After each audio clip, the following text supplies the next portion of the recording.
So let's do Shadowrun. And that means load the game up and click the button. Let's go.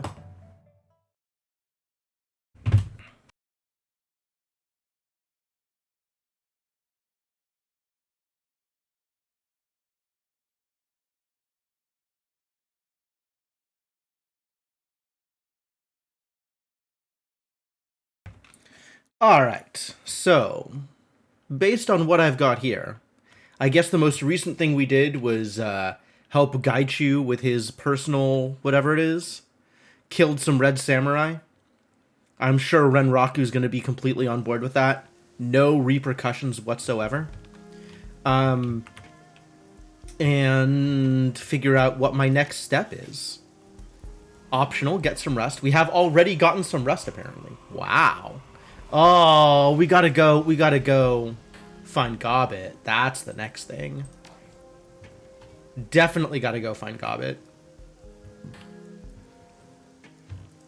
Okay. Well, that sounds like a correct thing to do. I got personal things to do with people I care about, so we'll go help them do whatever their thing is. I am on board. I'm going to do a quick double check of like, hey, we're all good. We've done all the talking. No more talkie bits. Yo, we got more talkie bits. Well then, let's engage in the talkie bits. Can we go back to what we were talking about before? Yes, of course. Ask away. This is already clicked, presumably because I already clicked it. So this one. Your ideal future, people without empathy, morality, or humanity will replace the rest of us. Why is that such an aggressive way of framing that? But I guess Raktor doesn't care, right? He's not going to take offense at me framing it that way, because he doesn't really read social cues in that way? Sure. Yes. People like me. Tell me, my friend. How does that make you feel? What is your gut reaction to the vision I have shared with you? This is a dog-eat-dog world. I think it terrifies me. Yes. I think it actually terrifies me. Not everyone with your condition, Raktor, is going to be as civilized as you are. He frowns knowingly. Of course it does. You do not share our selective advantage. You see what is to come, and it repels you. For a man in your position, this is only natural. Revulsion is the expected response. I promise you, my friend, if you move past your atavistic reaction, you will see how right this is. The sixth world is no place for compassion. Oh, isn't it? I disagree with your vision of the future. It is a predatory world, a world of monsters. Some of those came with the awakening, and others are of our own design, but they are here. And if we are to survive, we need to shed those weaknesses that prevent us from competing with them. I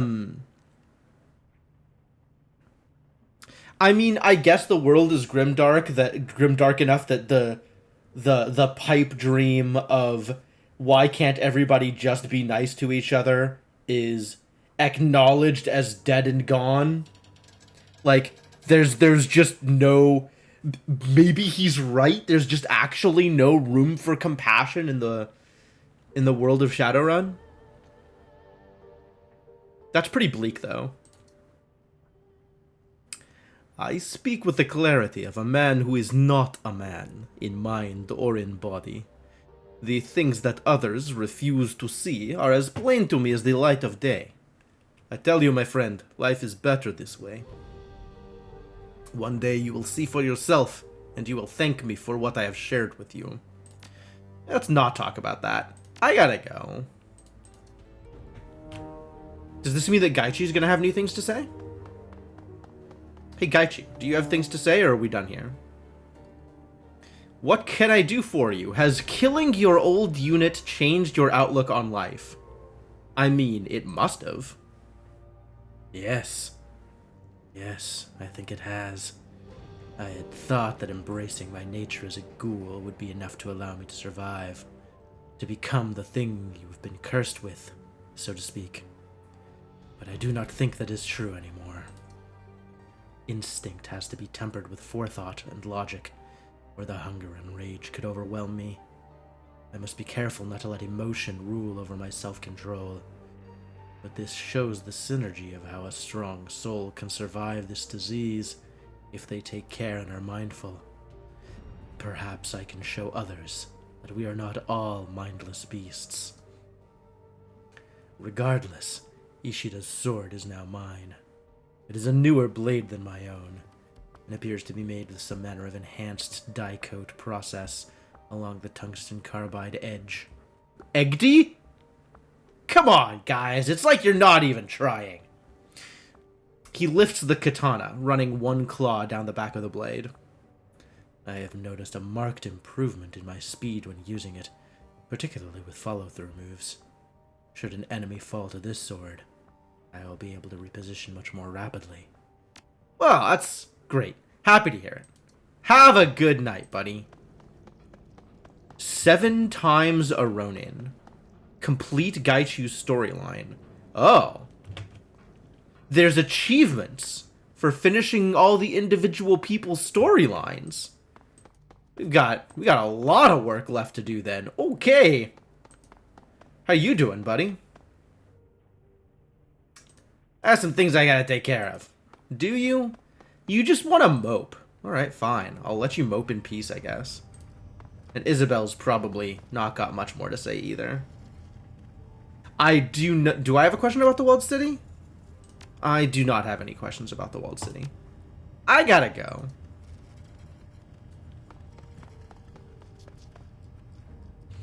Alright, well, I guess it's time to move on then. Do I have money? Oh, do I ever.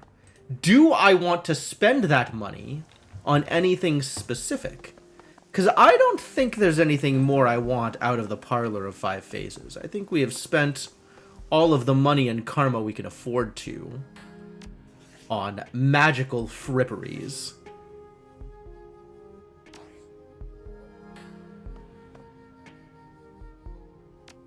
But I would like to see her wares, just in case. Outfits? Yeah, still 6 is the cap. And I'm not super interested in the Meiji spells, although I could equip a Meiji spell if I was interested in it.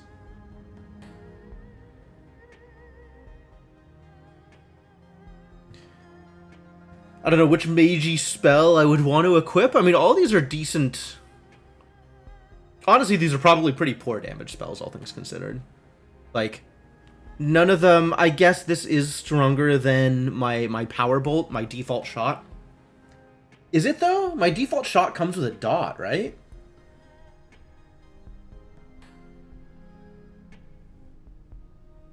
This is just 12 damage. But this is 10 damage with a dot component, so it's probably more than 12 damage. Like, if I could get, you know, some of the cool lightning bolt effects or stun bolts or whatever, like, that's cool. But those are expensive. And require a lot more spell casting than I am willing to sink into my ability to cast spells.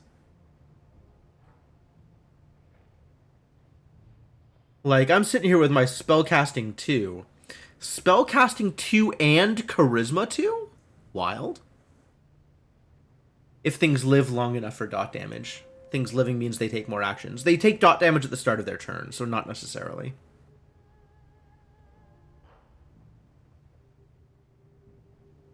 None of that feels particularly worthwhile. We haven't really gotten anything new here. Although some of this does seem pretty cool. This is now... Oh, the cooldown is the same as the duration. That's true of the earlier haste also? No. This is cooldown 3 for 2 rounds. Haste 2 is cooldown 3 for 3 rounds. And Haste 3 is cooldown 4 for 4 rounds. So it does start scaling.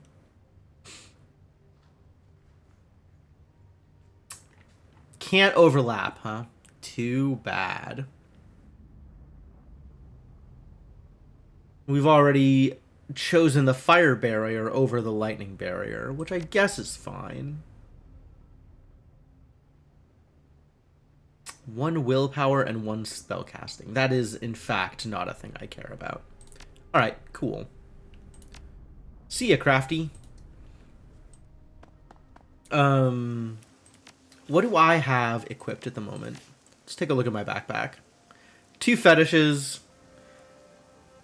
a trauma kit, a med kit, and 2 summon things. Seems legit. Oh, and I look ugly as sin. This outfit is miserable. Not miserable enough for me to want to, like, pay money to get rid of it. But, like, the moment an upgrade drops, I am going to upgrade. Instantly. Alright, let's, catch a boat to the sinking ship. So that's not through here, presumably. But let me double check. I'm hesitant to go out here first, because I know that's, like, one of the, KC missions. And I don't want to accidentally go on the wrong mission, and I know going out here it lets me choose from the available missions. So if I click on this, it's going to ask me to confirm which mission I want to go on, right? Which is not this mission. So let's go to the boats. To the boatyard.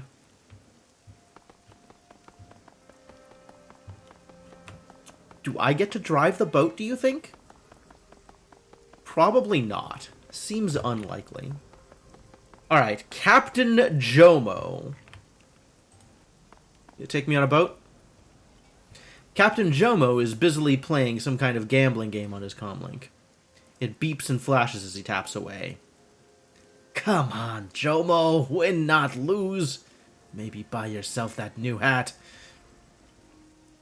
He doesn't appear to have noticed you at all.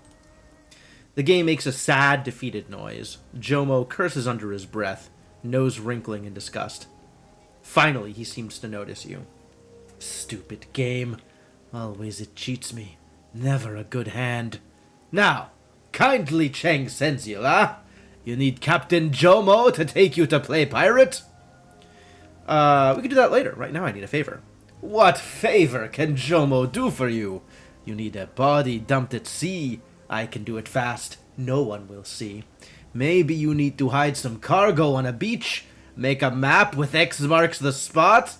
Captain Jomo bursts into hearty laughter, slapping his side in mirth. I like Captain Jomo. Me and him could get along. I need you to take me to the sinking ship. Ah, easy, la. I know exactly where that heap of junk is. Alright, well. As you say. Oh, it's just me and Isabel? Well, it's a small crew, I guess. Okay. Yeah, here we go.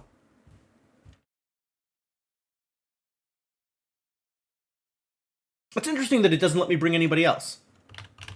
No gun show, no raptor, no gaichu. Hung Hom Bay. Captain Jomo's converted speedboat chops through the rough water like a cleaver through chicken bones. What the hell is that metaphor? Are you kidding me? Why would you... Launching you skyward through every wave that it hits. Your destination, the sinking ship. Gobbet's former home. The orc pirate laughs and opens the throttle. Ah, beautiful. I love having friends who are pirates.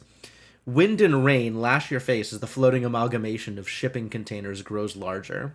You can see that it's stacked at least 3 containers deep, an inelegant brick of corrugated weathering steel. An assortment of pontoons, buoys, and other floating devices have been lashed to the base of the raft to prevent it from tipping. You don't know what's happening here, or why Gobbet felt the need to go face it alone, but one way or another, you're about to find out. I suppose. Well, great. Stash continues to be almost completely empty. Fine.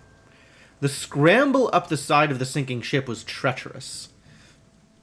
You hauled yourself up over the edge with your heart hammering in your chest, clawing for purchase against the wind and the driving rain. Walking on the surface deck isn't much better. This doesn't look like I clambered over the edge in any particular way. This looks like it would have been relatively convenient to just step off the ship and onto the... I guess it's a shipping crate. Presumably there was supposed to be, like, higher stacks of shipping crates. This is supposed to be taller. That seems like a weird description to go along with the visual that I have, and also my understanding of it as a place that people live and probably want an easier way to get off and on from? Like, that seems wild that that's the way that you get onto the sinking ship. Writing not matching level design? Writing not matching previous writing is really the thing. Like, that feels kind of out of character for a place that's supposed to be a home. The steel that you're standing on is slick, sheeted with water from the rainstorm that hammers down from above. Every time you shift your weight, you can feel your feet begin to slide. There are no safety rails in sight. A slip, a rogue wave, wouldn't take much to send you screaming over the edge of the raft and into the dark water below. Hey, Kellerman. Yeah, this writing is, definitely seems to indicate a, more difficult to navigate situation than the situation that presents itself visually. This thing is a wreck. Isabel gingerly prods at a rusted section of the container that you're standing on with her boot. It depresses easily, with entirely too much give. I can't believe that Gobbet ever chose to live here. Oh, I absolutely can. Are you kidding me? Gobbet's a rat in more ways than one. She's super comfortable around garbage. Thought you had COVID? Oof. Well, even if it's not COVID, getting sick is no walk in the park. My sympathies, buddy. Hope you feel better soon. You've seen her cabin on the Kraken. Yeah. Actually, this is more in line with what I was thinking. From her descriptions, I didn't expect it to be this bad. Yeah. She always told me that the lady in charge... what was her name? Melinda? Malvina. She'd always told me that Malvina was a control freak, all obsessed with order and cleanliness. And Cadmus was supposed to be a top-quality repair guy. She prods the patch of rust again, frowning. The steel flakes under her foot. Does this thing look like it's in good repair to you? No guarantee those two are even alive. Is Ractor being a problem? I mean, he's a psychopath. But also, Koshei is best boy. So even on the missions where I don't bring Ractor, I would love to bring Koshei.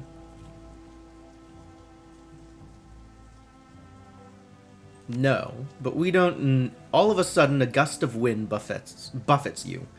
Buffets you? Buffet. It's gotta be Buffet. Sending you sliding. Isabel drops to a crouch, clinging to the metal with gloved hands to keep herself from slipping. She looks up, locks her dark eyes on you. We should get moving. It's dangerous up here. My gear's getting soaked. You aren't all a bit psychopaths? There's a difference between being a bit psychopathic, like being willing to kill for your paycheck, for example, and being a clinical psychopath, like literally not having empathy. Two different things, presumably. Alright. Finding Gobbet's friends might be a good place to start. She nods. You take the lead, I'll follow. Climb below? Yo, they got a below? Oh. Is this... yeah, alright. If this is a bunch of things layered, then a below makes sense. Like the devil rats? What the hell are you talking about? Another swarm. Oh, we got friends. Devil rat. Apparently.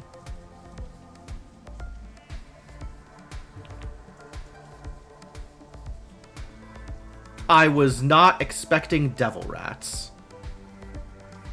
Well, I don't want to be right next to it.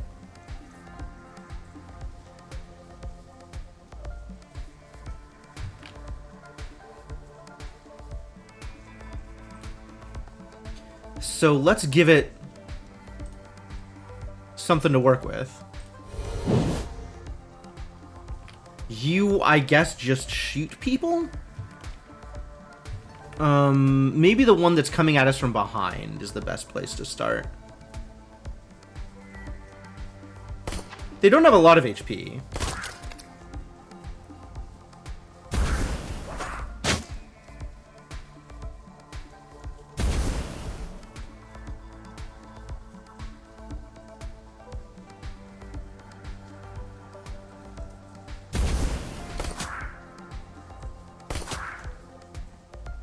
Nice shot, buddy.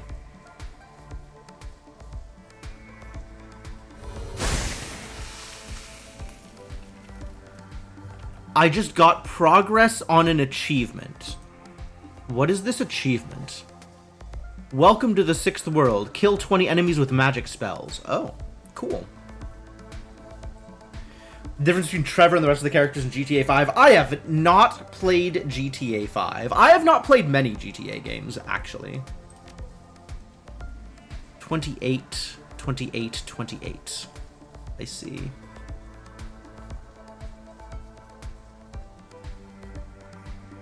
Do I want to back up? I probably want to back up. I don't think I want to get attacked.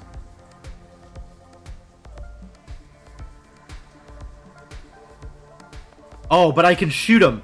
Ah, this is great. This is exciting.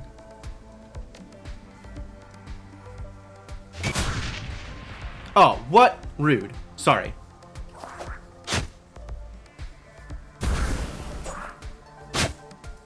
Blocked. Love it. Blocked. Fantastic. Good job, armor.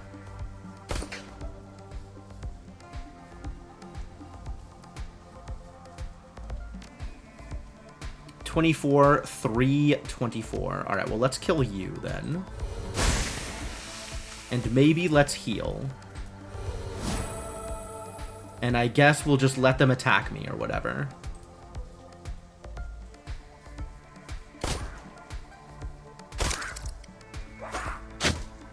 Ah! Again with the crits!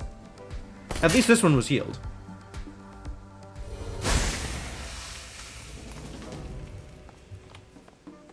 Come join us by the fire and get warm. In this rain? Outdoors? Why? This place is just a pile of garbage.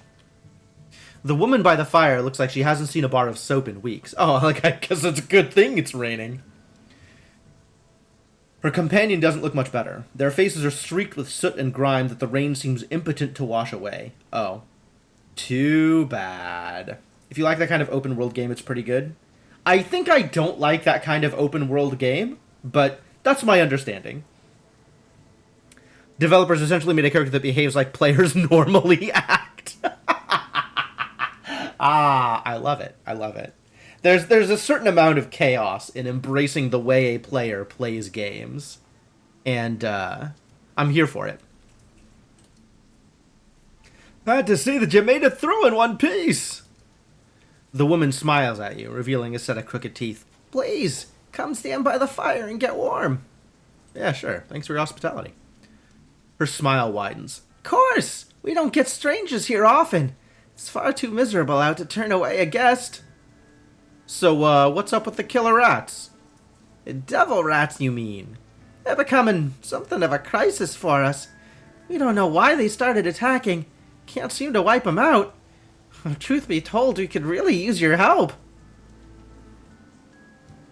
Remember watching some GTA V gameplay. Last one was 3. Never finished it. More interested in all the side games in the main plot. That was what I discovered. I played, like... It might have been 3. It might have been earlier.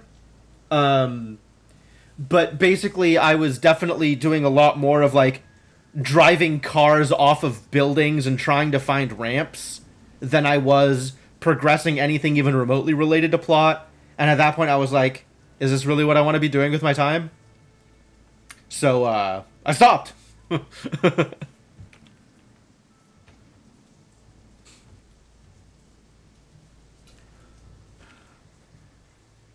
Alright, well, local inhabitant has a quest for us. You can practically see the exclamation mark above her head.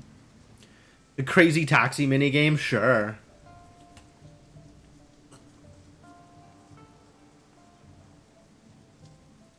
Well, let's sidestep the issue of you wanting my help to kill rats. I got some questions. If you two are locals, maybe you can help me answer them. They exchange uneasy glances. Sure.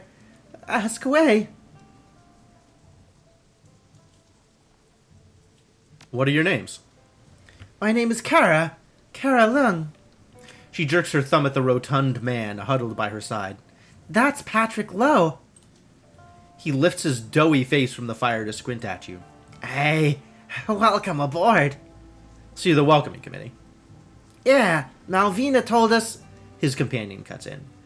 We were told to keep position up here and watch out for incoming vessels. Piracy is always a threat in these waters. I can't tell you how happy we were to see a couple of friendly faces on deck. How do you know that we're friendly? We're heavily armed strangers and you only just met us. She chuckles. If you'd wanted to kill us, you'd have done it already, right? Besides, we know you aren't pirates. You haven't tried to rob us yet. I guess pirates would be straight to business, wouldn't they?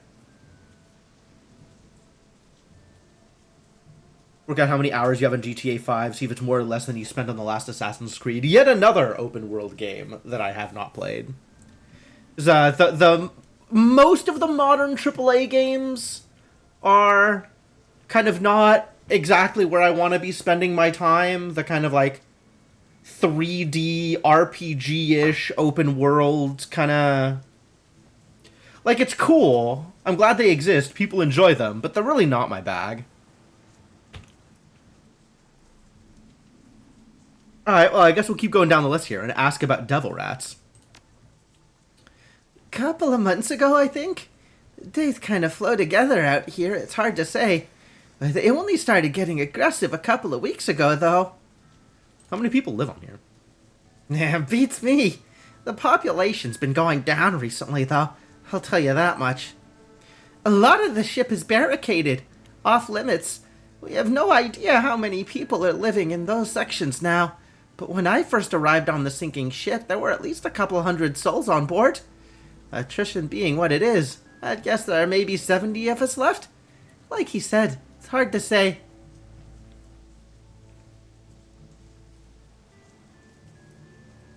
Oh, that sounds like a miserable experience, Cryptomancer. I'm so sorry. You children seem very well equipped to fight here. None taken. We're squatters, not soldiers. We're doing our best, but I'd be lying if I said I weren't glad to have professionals on board. Want to tell us why your raft is crawling with those things? Her smile fades. We don't know. At first it was just a nuisance, but lately it's been getting a lot worse. Those little monsters are threatening our nest. We try to kill them, but they just keep coming back. That's disturbing. So are you ready to help us? We'll help you with your rat problem, but you need to help us first. He turns to his companion. Refresh my memory. Didn't we just help peel a swarm of devil rats off of them a few seconds ago? Like you weren't in as much danger as we were. Isabel heels to face the man, scowling. We didn't ask you to do that. We could have handled the rats on our own. We're looking for a friend. She sighs. All right. Describe this friend of yours to me. She's young, about my age. Orcish, with a shaved scalp and dreadlocks. Have you seen her? I'm afraid not. I wish that we had, but we don't get to see many strangers here. So how about it? Will you help us with our rat infestation or not? This sounds like something I'll get karma out of. Yeah, I'll help. She breathes a sigh of relief. The rats have been a huge problem for us. Between the damage that they inflict and the disease they carry, they've made it impossible for us to keep up our regular maintenance duties on the raft. If you follow us, we'll lead you down below decks. With your help, we'll get the ship cleaned out again. Alright, well, after you. The hatch down below is just over this way. We'll show you down. So what else is out here? A lot of people are out here. Just enjoying the rain, huh? Nice weather for it, I suppose.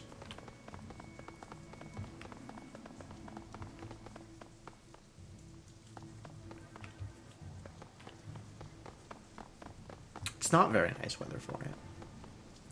A shallow pool of standing water is gathered on the platform, separating it from an access hatch at the edge of the raft. Electricity arcs over the surface of the pool in angry spiderwebs of blue-white light. Oh, hold up. The damned anti-boarding system's gone haywire again. He points at the crackling pool. Look, it isn't draining the way it's supposed to. She slams a heel into the deck, her face flushing red and in frustration. Again? We just fixed the pump last week. Anti-boarding system. Isabel looks up from the crackling pool, fixes her eyes on the locals. What the hell is this? A bad idea, that's what. Blame the Shadowrunners that lived on this thing before we did. It's like an anti-theft system on a car, only a lot meaner. When it gets tripped, the channel floods and then ship's power gets shunted into the water. It can deliver a hell of a shock. She shakes her head at the crackling pool. Only now it seems to trigger randomly. And the pump that we installed as a workaround has started breaking down at the drop of a hat. That sounds like sabotage to me. First we get attacked by devil rats, and now this. Think that I'm detecting a theme on this raft. It isn't our fault! The rats have kept our people from fixing things. It wasn't like this before they infested the raft. It used to be a good place to live. Well, it isn't that dangerous, all things considered. He glances at you and Isabel, sizes you up. You got boots on, right? You could probably make it across without... Isabel cuts him off, a serious look on her face. It's pouring out. We're both drenched, and that thing has to be putting out a lot of voltage for those arcs to be visible like that. Trying to cross that pool as is would be a bad idea. A really bad idea. Has to be something else we can do to get across. Maybe there are other locals up here who can help. Couldn't hurt to look. One way or another, we've got to find a way across this thing. She turns away from the dwarf, sneering. One that doesn't involve crossing on foot. We got a boat. Get on the boat. Take the boat over to this thing. It's not like it was any harder to get out here than it would be to get out here. Pump machinery. Before you sits a very worn and very non-functional water pump. An ancient hose snakes down from the pump into a drainage channel along the deck. Looks pretty busted. Maybe we could fix it with some of the junk that's littering the deck? Maybe. Take a look. Attempt to jury-rig the pump. I sure don't have that int. Upon closer inspection, you can see that this pump suffers from clear signs of neglect. Years of near-constant use and deferred maintenance have taken their toll on the machine, and it has recently broken down. Heavy scoring and burn patterns also indicate the reason why the pump isn't working. A blown fuse. Okay. I guess sitting out here in the middle of everything and doing constant work probably isn't good for it. Can you fix this? She studies the broken mechanism, frowning. Afraid not. If it were a computer, I could probably do something with it. But I'm not much of a mechanic. If we find a replacement fuse, I could slot it for you. Anything else and you're on your own. Welp. I'm not an inty kind of guy. I don't think I can talk to this pump and convince it to start working. So I think we need to look for other possibilities. One of the locals looks up at the sound of your approach. The others remain huddled around the low fire, their backs hunched against the pelting rain. You need something, boy. If not, shove off. This fire's taken. Oh, we're looking for a friend. Maybe you've seen her. Doubt it. Mostly keep to ourselves up here. She'd be a new arrival. An orc about my age. Calls herself Gobbet. Seen her around? Never heard of her. You haven't seen Gobbet, maybe you could tell me about Malvina. She's still in charge of this raft? Yeah. But if you want to talk to her, you're gonna have to go down below. The boss lady stays down there by the water line. I'd stay away if I were you, though. Why? Just do yourself a favor and do as he says, girl. In fact, do us all a favor and get back on that trash heap you floated in on. Promise you'll be happier for it if you do. I think I want you to tell me what's going on here. It's raining. That wasn't what he meant. Tell us about the devil rats. The younger local cuts in. Strange things have always been happening here, ever since the beginning.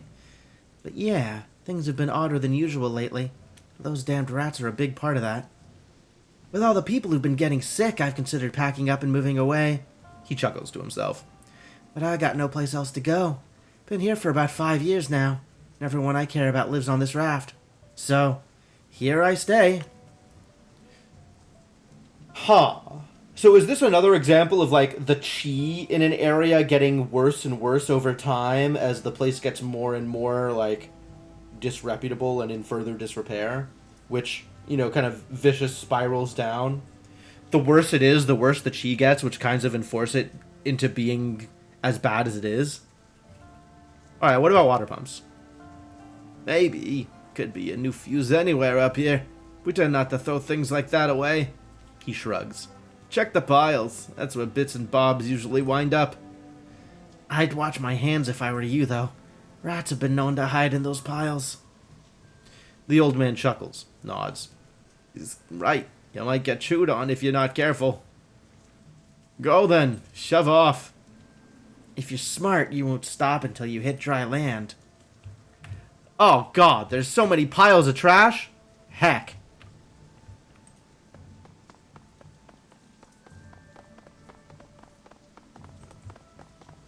All of them are the same except for this worn box back here. So I'm going to start with the worn box. Rusted crank wheel. That's neat. Heavily rusted wheel has been mounted to one of the containers here. The flood grates here look similar to the ones near all the flooding. She examines the grates, frowning. Yeah. I think that all of this might be connected. Hydraulic, maybe. I can see some lines running under the lip of this container. This might be the solution to our flooding problem. Assuming you can get that wheel to budge, that is. Welp, I'm neither inty nor strengthy.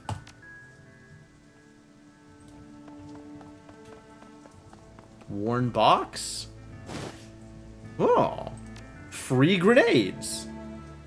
Stash that, I guess. You have no free items slots. Send to stash. Why can't I give it to what's-her-face?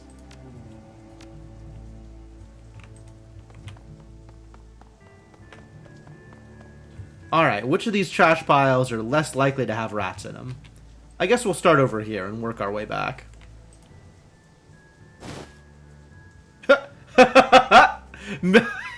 Instantly picked it up. Better lucky than good.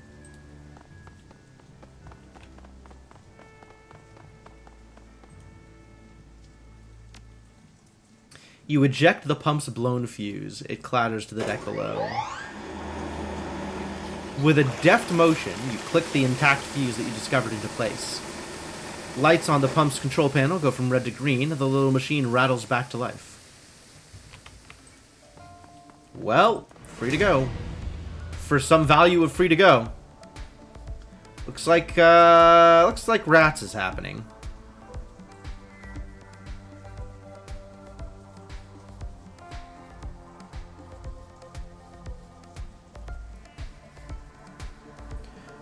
Two, 3, 4, 5, 6 wide. So I still can't do anything with the firewall. The fire barrier's not going to do much here.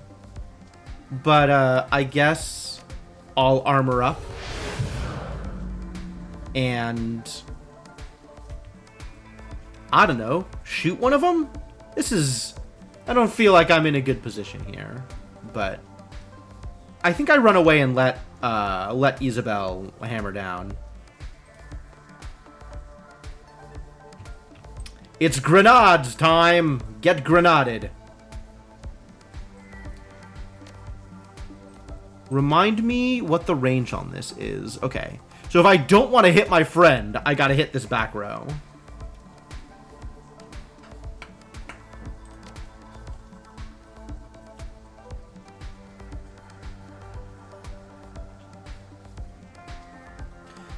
Presumably, the shoot remote mine business is the same likelihood as shoot grenade? Same, like, damage levels and everything? Let's double check that.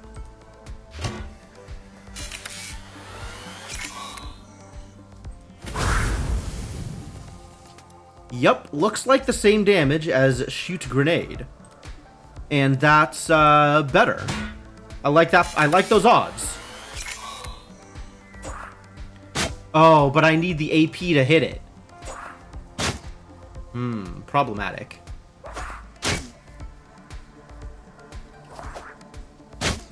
Blocked! You love to see it. What are you doing? You're standing in the grenade territory. The grenade is right there. Maybe let's not blow it up.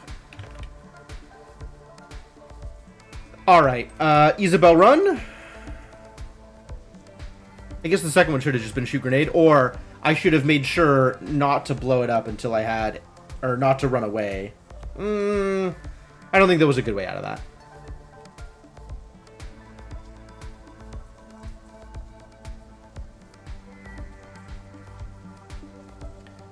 Alright, well, I still think Isabel should run away.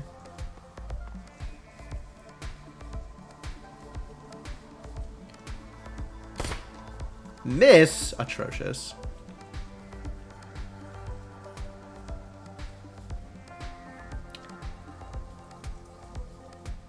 I'm probably better off just killing him, huh?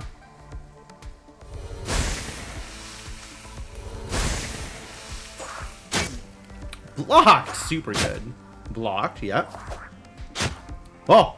That one actually hurt me. You still just running away? Come on. I guess they're trying to find cover. Yo, their AI is atrocious.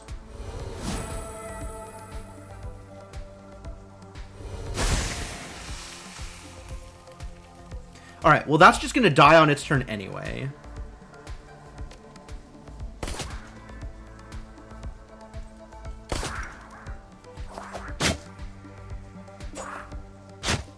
That took 1 damage. That didn't die on its turn. Why didn't it die? It took 2 damage. Why 2? I thought it said 5.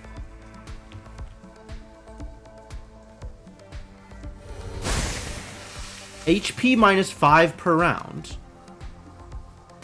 I feel like I've been lied to. Oh, because of the armor. The acid is affected by the armor. I get it. Well, this explodes automatically? Scary.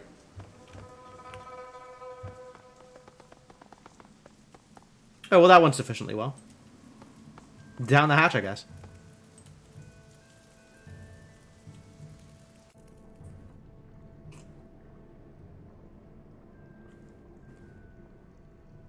Upon descending the ladder, you find yourself in the cramped confines of a shipping container. This does not look like the interior of a shipping container, nor does it look like cramped confines. These look like shipping containers. Those would be cramped to be inside. This looks a lot more open. Interior walls have been erected of corrugated aluminum. No? No. And doors have been cut to allow passage from compartment to compartment. Also no. The air down here is ripe with the odor of rotting garbage. I think that would be... I guess they've not designed the level the way that it's described in order to allow for combat to still work or something. Some very specific way of, like, we want, like, the tactical part of combat to work in a particular way. Oh, that's weird. Sorry about the state of the place. The rats have kept our work crews too busy to worry about hauling the garbage. But now that you're here, we'll be able to set things right. kill off those little bastards once and for all. Alright, before we go after the rats, I want you to take me to someone in position of authority on this wreck. Malvina or Cadmus. Or Gobbet. We don't know anyone named Gobbet. Cadmus is sick. He's in the quarantine wing. He probably doesn't have long. Malvina's below us on the lower deck. She's a busy woman, though. She's the only one who's keeping this place afloat. Alright, then let's go to Malvina. Follow us. We'll take you right to her.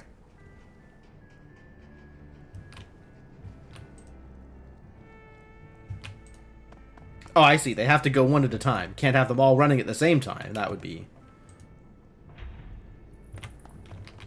I don't know what that would be, but I guess you can't do it.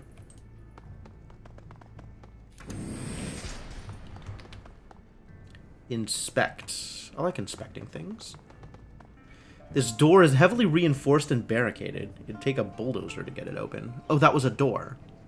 Local inhabitant. What's up, local inhabitant? Middle-aged woman with a slouching posture stands with her back to a reinforced door. With a languid motion, she turns her head to stare at you. New folks, I'll be damned. Hell are you doing in here? Looking for a friend of ours. Nope, ain't seen your friend. You don't even know what our friend looks like yet. How can you say for sure that you haven't seen her? No one's come down here today but you. Not a soul. Didn't see anyone yesterday either, and I can't remember much past then. She smiles, revealing a crumbling set of nicotine-stained teeth.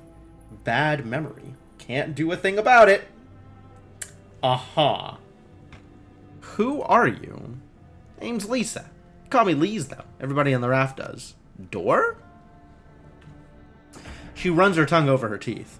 Storage closet. Nothing worthwhile in there. Don't even know why they have me standing watch over the thing. Those are the rules, right? Can't question the rules. On the other hand, I've got yellow text. Couldn't hurt to let us through then, if there's nothing in there. Guess that it couldn't. I mean, you can't steal nothing, can you? How about it? Open the door for us? Yeah, here you go. Knock yourselves out. Charisma! She reaches back and pulls a lever. You hear the metallic scrape of the door unlatching itself. Dope. Yep, mostly garbage, and also another open door. With people in here. People?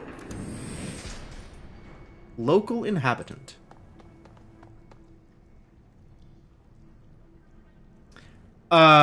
This is looking like a combination med ward / morgue.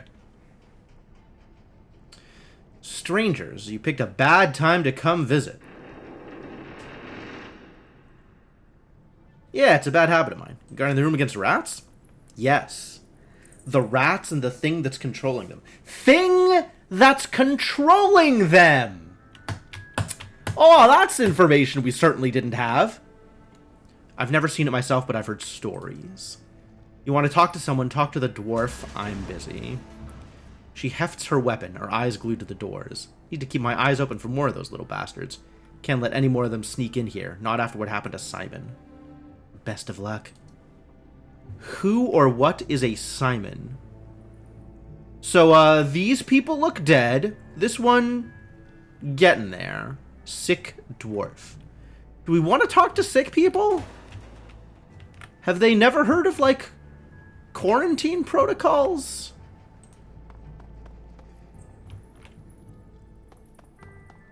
And then there's this, like, somebody's kid, this, like, 5-year-old. Who's that? Alright, sick dwarf. A stocky dwarf leans up against the wall of the container room. His skin is sallow, and it hangs off of his bulky frame like a half-deflated balloon. You saw plenty of sick people back in the Barrens. Addicts, BTL heads, people whose immune systems have been ravaged by disease. This guy looks worse. Oh, so he's got a... Okay, he's got a mask. Okay, well, good. At least they have heard of quarantine protocols. Hello, stranger. Don't see many new faces on the raft these days. He sighs. But you're here, so you want something. Now, what would that be? What would that be? I want to talk to Gobbet. Isabel pushes forward. We're friends of Gobbet's. Seen her around? He chuckles. Friend, if you're looking for Gobbet, you're about 3 years too late. Your friend ain't here. And you've stumbled in the worst kind of place to be lost. Oh, this is Cadmus. Me? I'm nobody important. He coughs into his sleeve. The sound is alarmingly wet. Just a man waiting to die. You haven't seen Goblet lately, have you? No. I haven't seen the girl in years. Love to, mind you. She was a good friend way back when. What's wrong with this place? Aside from the uninvited guests, you mean? He struggles to stifle another cough. We've got a rat problem. We've noticed. Don't let what happened to me happen to you too. You want my advice? Get out of here. You do it before you get bit. He gestures at the sweat-damp heaps of cloth that line the walls around him. If you don't, you might just wind up on your deathbed here, right by my side. Oh, that sucks. You do that. You should happen to find Gobbet, bring her by. Haven't seen her in a long time. Do me good to talk to her again before I die of this damn disease. Okay.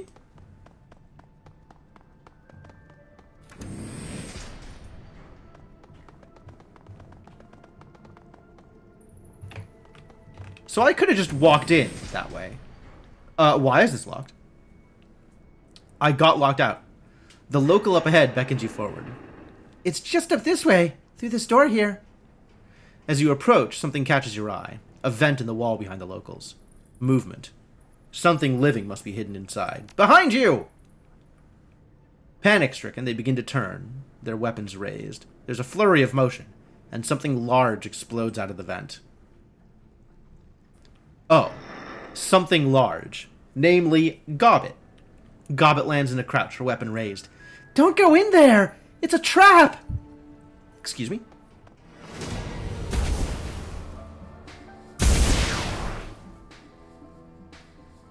Oh. Now we're fighting the locals. What? We were friends with them! I guess we're not friends with them. Too bad. Alright, well, Gobbet, armor up. And, let's provide us with some cover.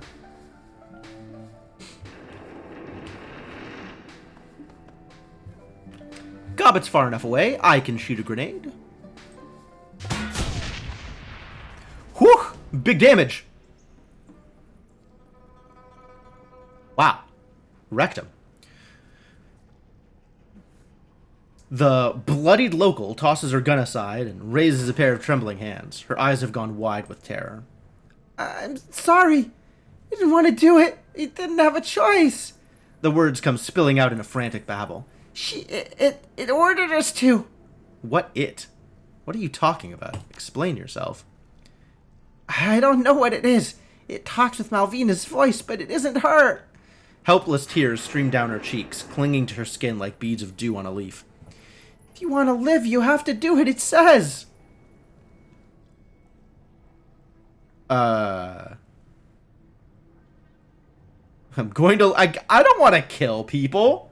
I mean, I guess if they're trying to kill me, I'll kill them. But she's not trying to kill me anymore, probably? Gonna let you live. Don't make me regret it.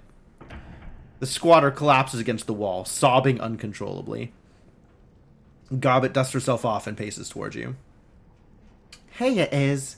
Hey, Seattle. Don't remember inviting you on this run, but guess I'm glad that you could make it. She jerks her head towards the squatter's ruined body. You're welcome, by the way. You want to tell me what the hell is going on here, Gobbet? We just shot some locals. But don't worry, they were bad people. Okay. So what about the trap? Yeah, that's where they were leading you. I didn't want to see that happen, so I came riding to your rescue. She puts her hands on her hips and widens her stance. A picture-perfect example of the classic superhero pose.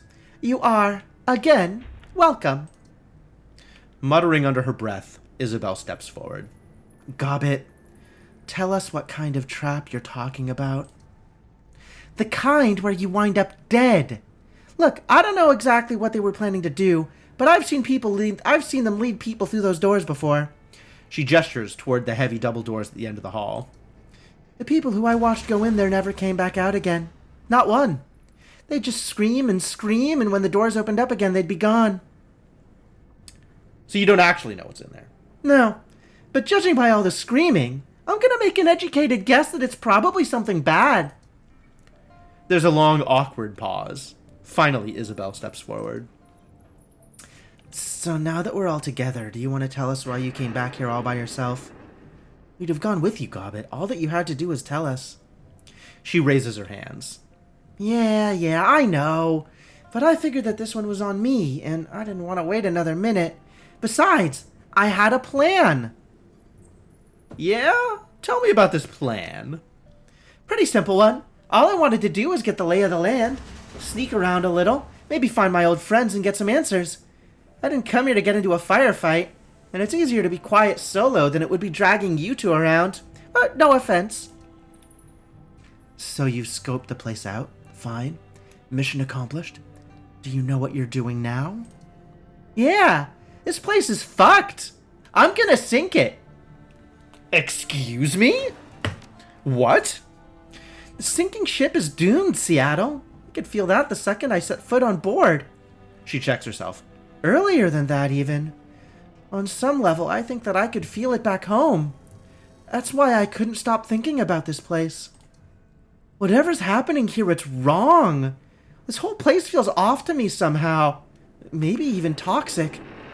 I came back to find my friends, Cadmus and Malvina, to check on them. Instead, I found a swarm of man-eating rats, a death trap, and a bunch of squatters who seem intent on killing me. Her tone becomes brisk. So, I'm gonna kill them right back. And I'm gonna use the scuttling charges that are still embedded in the hull to do that. I've already handled the ones on this level, but I haven't gone down below yet. We need to activate the charges below the waterline if we're gonna bring this sucker down. And so that's where you're heading next? Downward? Not quite. On account of the trap. I don't know how to get past it yet. She frowns. Minor setback, right? So my next step was to figure that out.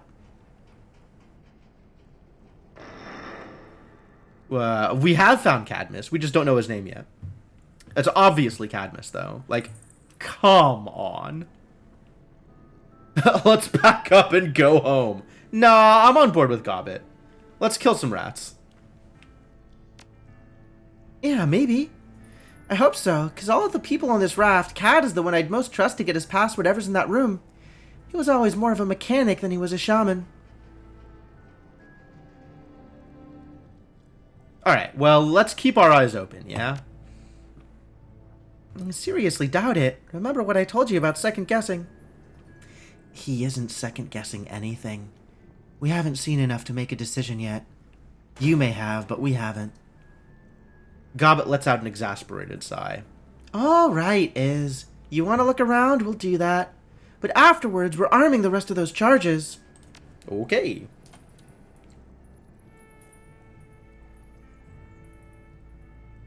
I guess that's why the door locked behind us. Interesting. Lots of doors here. Open a door. Ship inhabitant. The man standing before you looks cleaner than most of the other squatters on the sinking ship. There's no streaks of grease on his cheeks, and his clothes look freshly laundered. He leers at you as you approach. Well, what have we here? Strangers on our humble raft, exploring her leaking bowels. The man grins, revealing the cavernous gap in his teeth. He hefts a snifter brimming with cognac in salute. Wow, living it up like a king back here. Welcome to the sinking ship, strangers. Now tell me what you want. Who are you? You may address me as Mercurio. He bows slightly, the cognac sloshing in his glass. At your service. And what would you say you do here? A bit of this, a bit of that. I'm an artist. Or rather, I used to be. An artist and a socialite and a man about town. He spreads his hands. By town, I mean raft, of course. Now, I mostly find myself shut away here on the stinking ship's upper deck. I've been festering away here for months, desperately clinging to the finer things in life. He sniffs. Quite the tale of woe, really. That's it? You just loiter around and socialize? Sounds pretty good to me. A fine and noble profession. He takes another sip, swilling the brandy in his mouth. But you're a street-level operative, no? Blue-collar work. I wouldn't expect you to understand. Now, if that will be quite all... He glances at the door. Alright, well, see you later.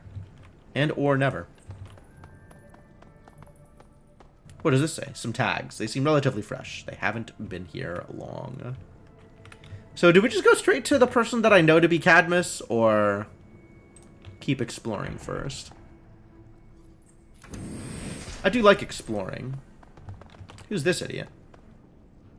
This squatter is in need of immediate medical attention. Oh no!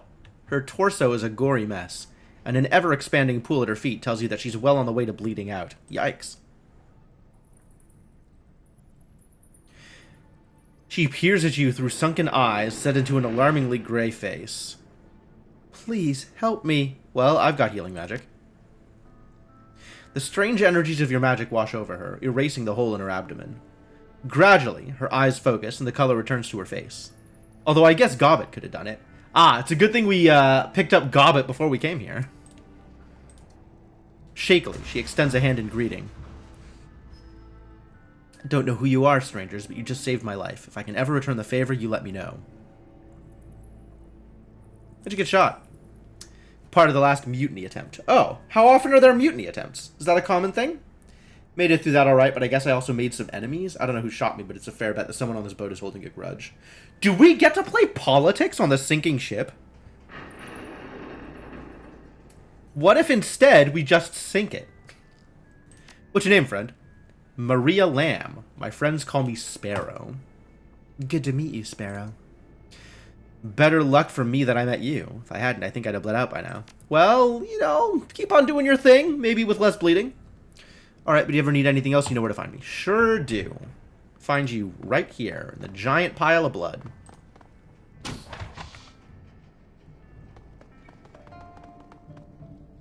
A slender human woman in shabby overalls looks up from her work with a frown. Can't help but notice the scars on her neck.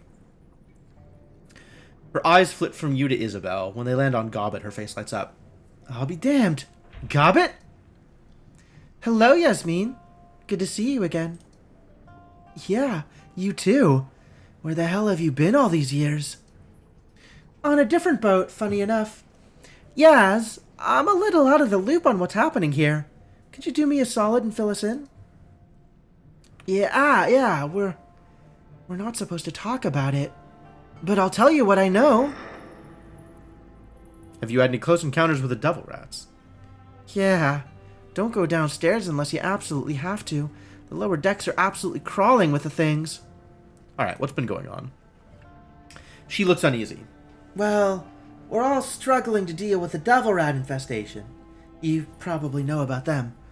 With all of the rats around, there aren't many volunteers for the maintenance crews anymore. It gets lonely out here. She abruptly stops talking. Her cheeks flush red. That's it. That's all that I have to say. Yaz, you're talking to me here. So tell me what's going on. I can't help you if I don't know what's happening. Yasmin's eyes dart up and down the hall, scanning for anyone who might be coming. Her hands begin to shake.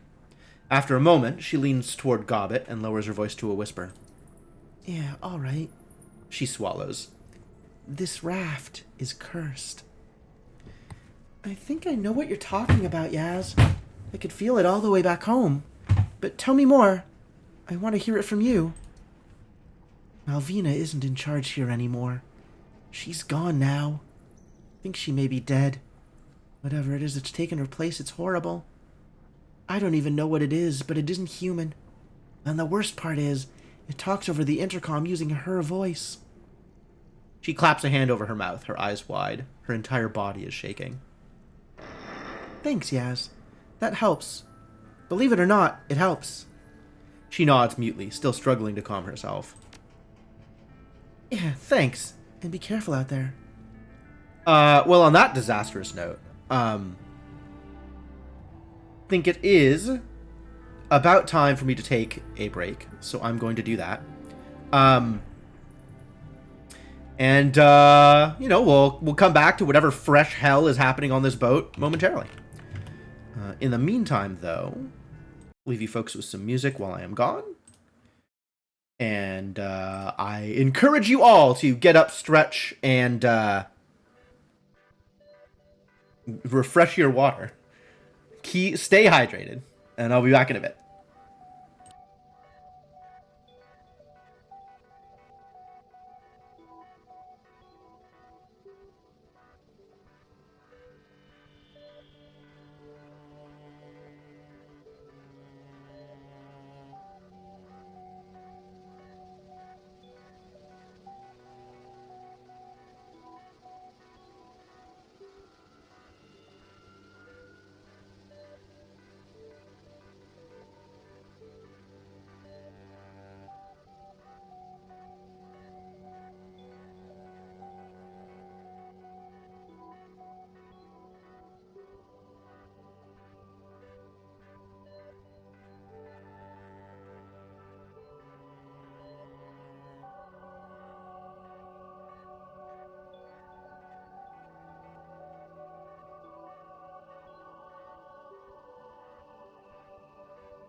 I have returned.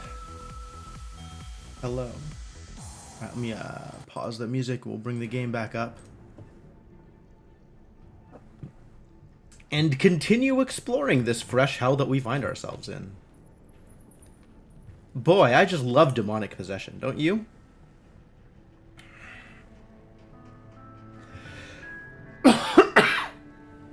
Excuse me.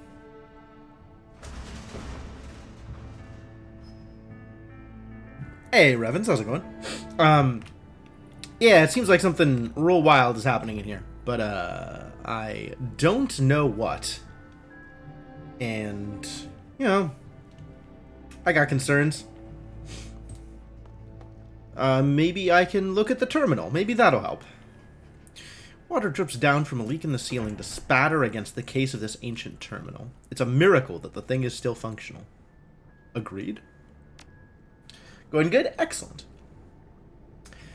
Post-serve 1.1 freeware mail client. User Chung Sun Anson. Mail. New regs. Okay. 2. Malvina Beasley. We need to talk about these new regulations that you keep handing down. Look, I used to be a merchant marine. I get it. I know how important procedure is on a boat, and I know the mindset that you're working against. But some of these new regs are bordering on draconian, and they're getting in the way of our maintenance crews downstairs. Order is a good thing, micromanaging isn't, so let's talk about it. Okay. The start of things, as they got worse over time. Anson Chung's son. I wonder if this is Cadmus. Oh, nope. Cadmus Huang is someone else. We've got a hell of an infestation going on in the lower levels. We need to start doing something about it. Can I count on you and your boys to help me with this? I know that M would frown on what I'm proposing, but she isn't doing anything to help. We have to take matters into our own hands before things get ugly. Is dealing with rat infestations against regulations, apparently? This is exactly what I was afraid of, see? Those bloody rats have eaten us out of house and home, and now that their food supply is gone, they've decided to turn on us. It's pretty clear that M can't or won't use her magic to fix this, so it's on us to deal with the fallout. Presumably, this is a result of the shiny thing getting corrupted, or the shiny thing finally corrupting Malvina, the same way that it almost instantly corrupted Gobbet's Shadowrunner friend. Like, there's no way that thing just sits on a shelf and waits patiently to get used. I've had the upstairs maintenance crews set aside a couple of containers as a quarantine area, sick room. It's inevitable we're going to start seeing people getting sick. We need a place to shelf them. If we don't do this, we're going to have a panic on our hands. Vetus deaths aren't pretty. Vetus? Sure don't know what that is. To Yasmin Huang. Oh. Yaz and Cadmus are siblings, apparently. Tell your brother that I got his note and that I'll be there. I don't know what this all is about, but I have a guess, and if I'm right, well, I'm in. Things have to change around here for all of our sakes. Okay. That's a good set of information to have. Now I know very slightly more about this area than I did before. I guess let's go up here before I bring Gobbet to Cadmus. The person that I believe to be Cadmus. What the hell? Are those, like, scratch marks on the steel floor? Horrifying. These scratches look like they were made by claws, but they're much bigger than anything that a devil rat could make. Uh-oh. Another squatter, this one more beaten up than most. Bloody bandages wrap his knuckles, and one of his orbital sockets has been crushed, deforming the silhouette of his face. He peers at you with a mixture of suspicion and hostility. Well, that doesn't sound good, does it? Don't recognize you. That means you're new here. His voice comes out in a hoarse croak. You picked a bad place to go sightseeing, outsider. You okay, man? No, I'm not okay. I'm all beaten up and going blind in one eye. Tell me what you want so I could be on my way. What's your name? My name, Ivan. Ivan Fu. That all? Can I go? Okay. I don't know where you're gonna go. I'm the one that came in here. So I'll leave in a second. Tell me about the sinking ship. I want to hear your take on what's happening here. It's going to shit. Rats everywhere. People dying. Smells like a garbage scow. He grunts. That satisfy your curiosity, outsider? Can you tell me any more? It's important. Look, I ain't the goddamn welcoming committee. I'm just a bloody old man who wants to get back to his squat. If you want to know more about the boat, ask someone else. Alright, well, I'll leave you alone. Alright, let's go bring Gobbet over to Cadmus. Seems like that'll be relatively important.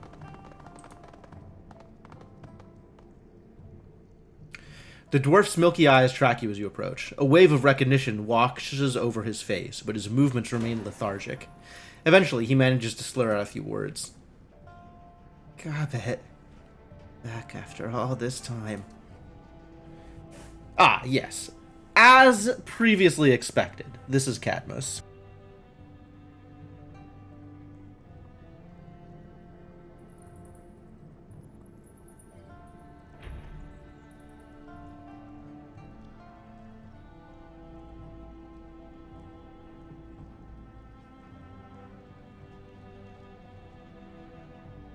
Maybe now Cadmus can get us some actually reasonable intel. We can figure out what's going on here and learn who we have to shoot in order to fix it. Yeah. Sorry it's taken so long. Gobbet stares at the dwarf wide-eyed. It's good to see you again, Cad. Gobbet's told me about you. How are you feeling? Perfect. Thanks for asking. He struggles to contain a burst of coughing. I mean, I'm dying. My home has gone to shit. Probably gonna sink into the bay. But otherwise, I'm great. Blood orange soda? That's pretty good. Made by Famous Soda Company. Okay. You have to put famous in the title of the company, you've lost the game. Maybe. I mean... it's as good a name as any other name. What's in a name anyway?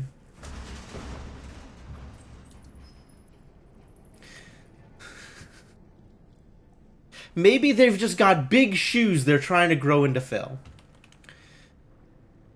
With a visible effort, he shifts his focus to Gobbet.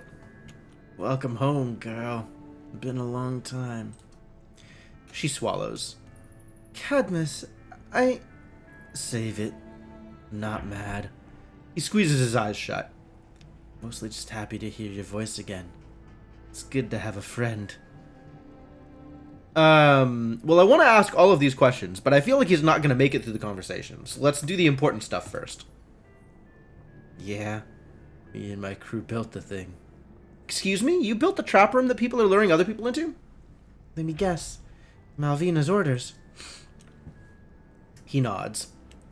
First thing she asked us to do after Choi's little rebellion. We started work on the thing the week after you left. Yasmin was in charge of the project. Can you tell us how to get past it? No. He coughs wetly into his sleeve.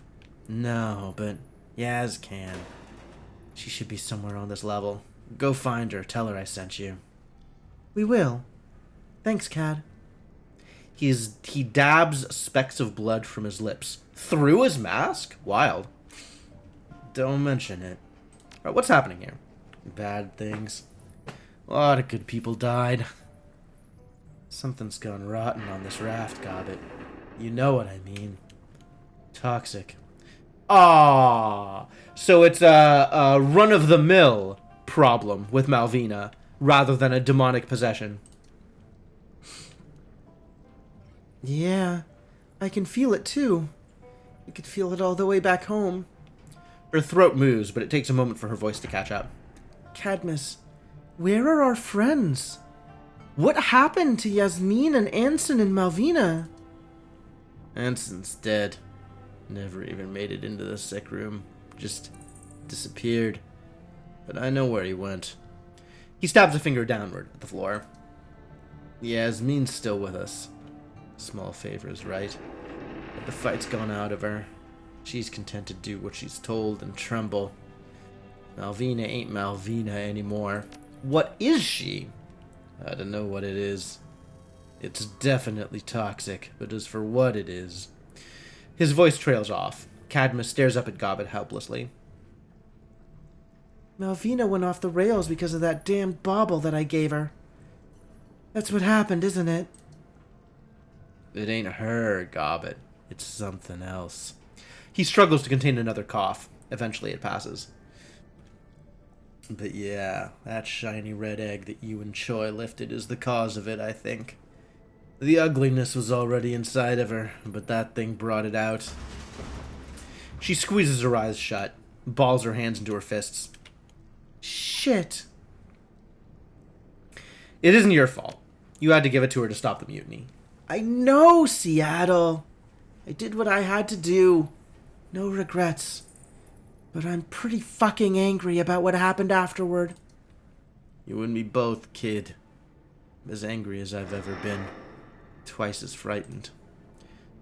His chest heaves as a deep bronchial cough racks his body. Yeah, he's really not long for this world, is he? With a grimace of distaste, he spits out a wad of bloody phlegm. Oh, I just love talking to this guy. These descriptions are just... Whew, everything I came here for. You haven't seen what happened to Malvina. What she's become. You need rest. You should put this on hold and... He raises a hand, cutting her short. Got no time to rest. Do you need to hear this? What we're up against? You ever heard of a rat king? It's an old folklore thing. Bunch of rats all fused together, their tails all wrapped and twisted into a great big knot. That's what Mal has become. I don't know how many different spirits she's tied to her essence to, but last time I opened my third eye to her, I couldn't see where they ended and she began. What does that even mean? I've never heard of... It means that she ain't human anymore, girl. Her aura's bound to other things. Alien things. All tangled and twisted and grown together. They're all one being now. A rat king. Talks like Malvina, but it ain't her anymore. She possessed? No. Best as I can tell, she invited this. Welcomes it. Malvina and the things she's tied to are all one being now. A collective. And to listen to them talk, they like it that way. Another long, wet cough interrupts his speech. He wipes his mouth with the back of his hand. The talisman that the Rat King is holding, the shiny object. Do you know how it works? Nah. I tried sensing it once. The only thing I took away from the experience was a migraine. Felt like there were railroad spikes buried behind my eyes for days. All I can tell you for certain is that it still works. As long as the Rat King's connected to that thing, you can't hurt it. Any holes that you put in its body will close up on their own. So what do we do? If the bauble makes the thing unkillable, then you'll need to find a way to get that bauble away from it. Gobbet managed to do that during Choi's rebellion. Bet that she could do it again. Did you try to fight this? Yeah. I'd had enough. A lot of us had. So we took a page from old Choi's book. He offers you a sickly grin. We mutinied. Oh, that's why there was a mutiny. That's why the other lady was, bleeding out. Apparently she was on the other side of the mutiny. He gestures at the writhing bodies on the cots of the sick room. This is what's left of our side. Been locked in here for 5 days now, waiting for Vetus to finish the job. Rest of us got fed to the rats. Doesn't seem to have gone very well. The half smile on his face evaporates. No, it didn't. Truth is, we weren't prepared for how many of those bastard rats Malvina had bred. We weren't expecting our shipmates to fight on her behalf. Why would the others stop you from taking the ship back? That doesn't even make sense. Why do you think, girl? Fear. Fear of death. Fear of being gnawed apart by 100 vermin. Fear of that thing. You're saying the people here aren't brainwashed. They're just afraid? Scared shitless is a better way of putting it. I can't blame them. If anything, we're the crazy ones for trying to fight that thing. All right, well let's try and be Charisma Man. If the Rat King's soldiers only serve it because they're afraid, then maybe we can turn them away from it. Could do. They might rally around someone they know. Maybe someone who lived with and fought for him years ago. He eyes Gobbet. That was a subtle hint, girl. I got a better idea. We're gonna get you and your people onto lifeboats, and then we're sending this raft to the bottom of the bay. And the Rat King is going with it. You can't mean that. This is our home. We've got nowhere else to go, Gobbet. I'm not gonna let that thing force us to put this raft to the torch. I don't see as you have much of another option. You've already tried it your way. Look what happened. Isabel steps in. Maybe it's good that you leave this place. I've lived in a place like this before. I've seen what it can do to people. She grew up in the walled city, Cad. And she knows what we've got to look forward to if you sink this raft. Because we sure as hell can't afford to live anywhere else. He cranes his neck to look up at Gobbet, pleading. Desperation burns in his eyes. Gobbet, listen. It isn't too late for the sinking ship. We can still turn this thing around. My mutiny failed because the Rat King knew things that we didn't. Yours can succeed if you'll try. You think so? She shakes her head obstinately. My gut says that we should sink the raft. It said that from the moment I arrived here. That's what Rat wants me to do. So that's what I'm gonna do. Wow. This is my decision? Why is this my decision? I guess everything has to be my decision, huh? I'm the only one who's allowed to have real agency. After all, I am the protagonist. I guess protagonist in a Shadowrunner game is maybe stretching it a bit. Everything I do is reactive. Other people send me jobs. But I guess the way to resolve this is up to me. Try to convince her to save the ship, or sorry, Cadmus, we're blowing it up anyway.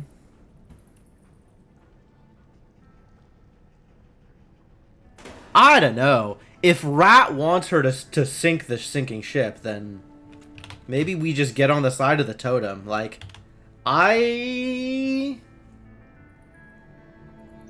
don't know that I have a vested interest here. I mean, it sucks that people would lose their home if we sink it. That's for sure accurate. If we can solve this problem without sinking it, that's probably better. But, like,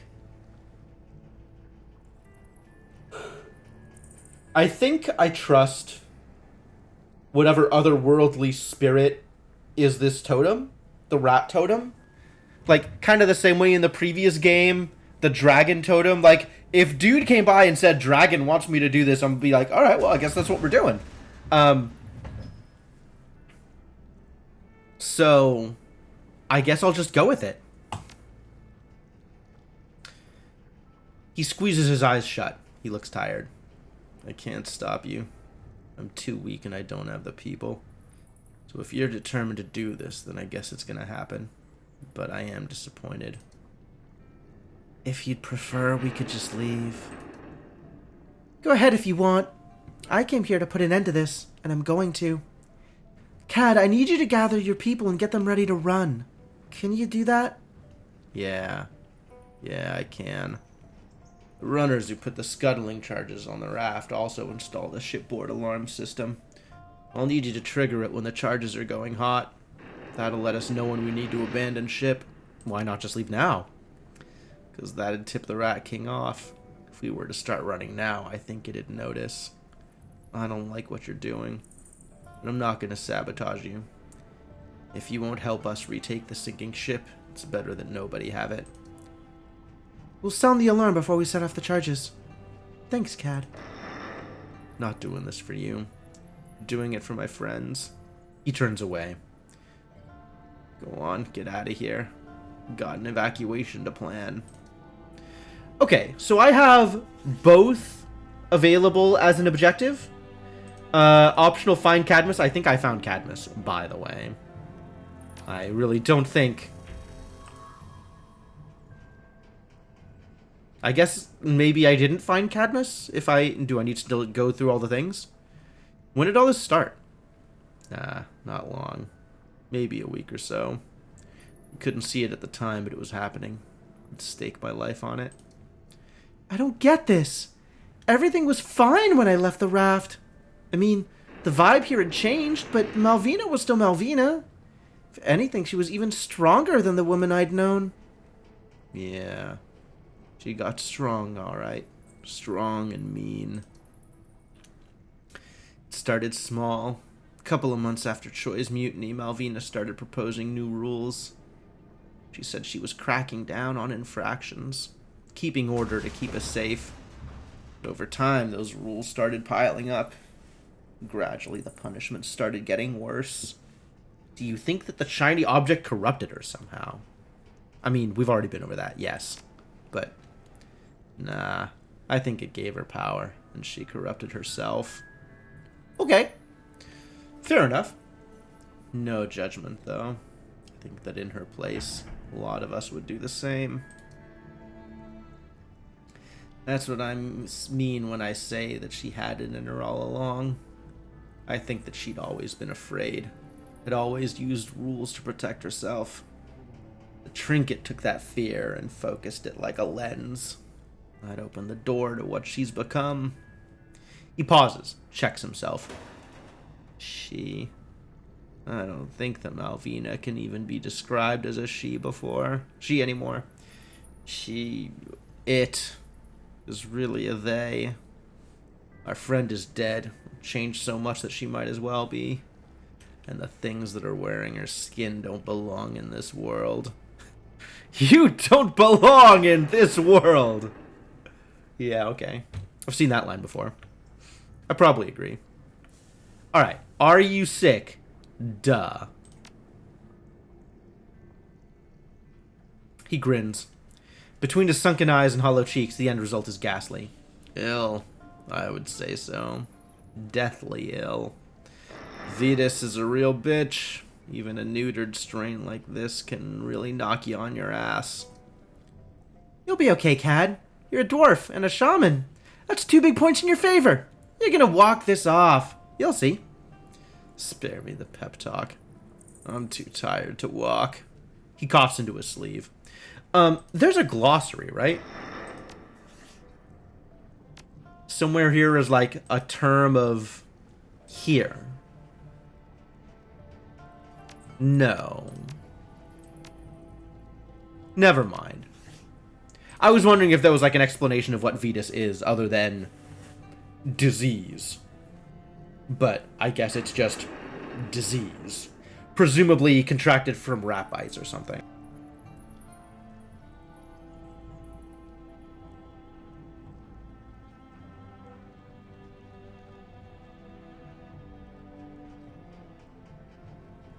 I don't know that I need to be blowing my nose this much, but like, I just feel really stuffed up and nasally, and I hate it. Especially with the amount of talking I'm doing. Cad. Save it. I know what my chances look like. They ain't good. Seen a lot of our friends loaded into these cots, gobbit. They all went out in garbage bags. Anyway, he wrestles his mouth into a friendly smile. Let's talk about something else, huh? All of this doom and gloom is getting to me. We should go. He grunts. I ain't going nowhere. Be safe. Still haven't found Cadmus? Alright, whatever. Alright, back to Yasmin. Since she can tell us how to get past the trap room. Gobbit, you're back. We're taking the ship back, Yasmin. We need your help. Her eyes go wide. Another mutiny. No, not me. Go to someone else. I saw what happened last time. Last time, you didn't have me here. We're gonna kill the monster that stole Malvina's voice, Yaz. You've got my word on that. She stares at Gobbit long and hard, Finally, she acquiesces with a nod. All right, Gobbet. I'm in. I'm terrified, but I'm in. Her voice breaks, but she continues on. I'm no fighter. You know that. I keep the ship afloat, and that's about it. But I'll do what I can to help. You'll be okay, Yasmin. I promise. Circle up with your brother. I'm sending everyone we can convince to help to meet up with him in the sick room. He'll tell you what to do from there.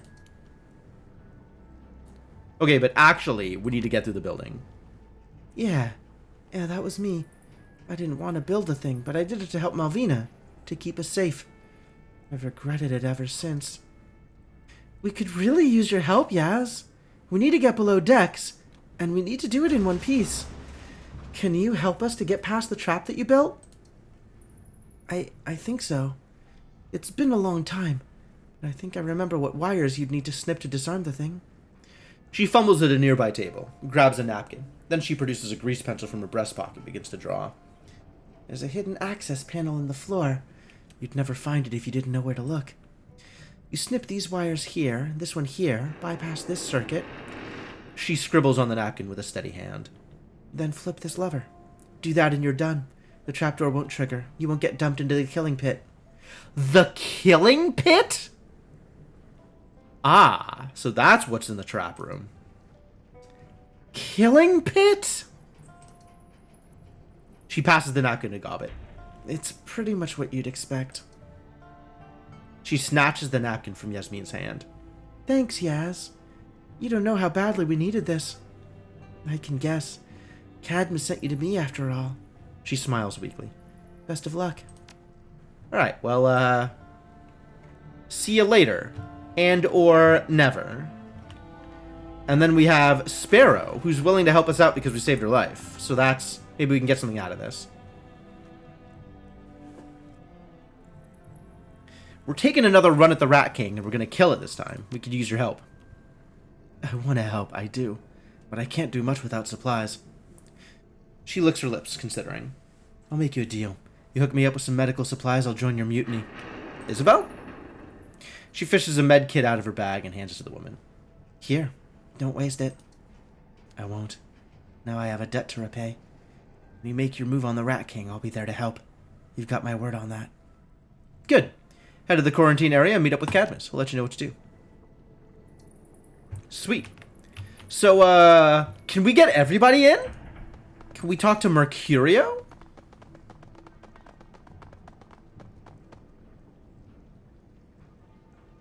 You're back. He smiles down at Isabel, saluting with his glass.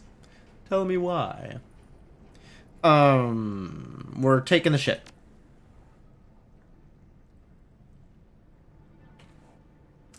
I don't have socialite.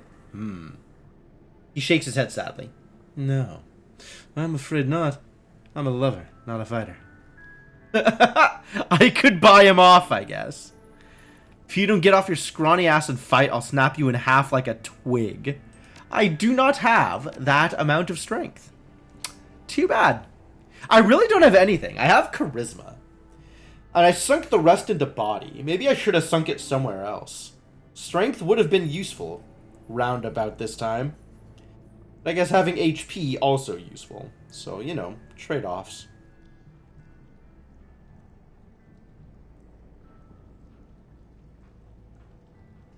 Do I pay him off?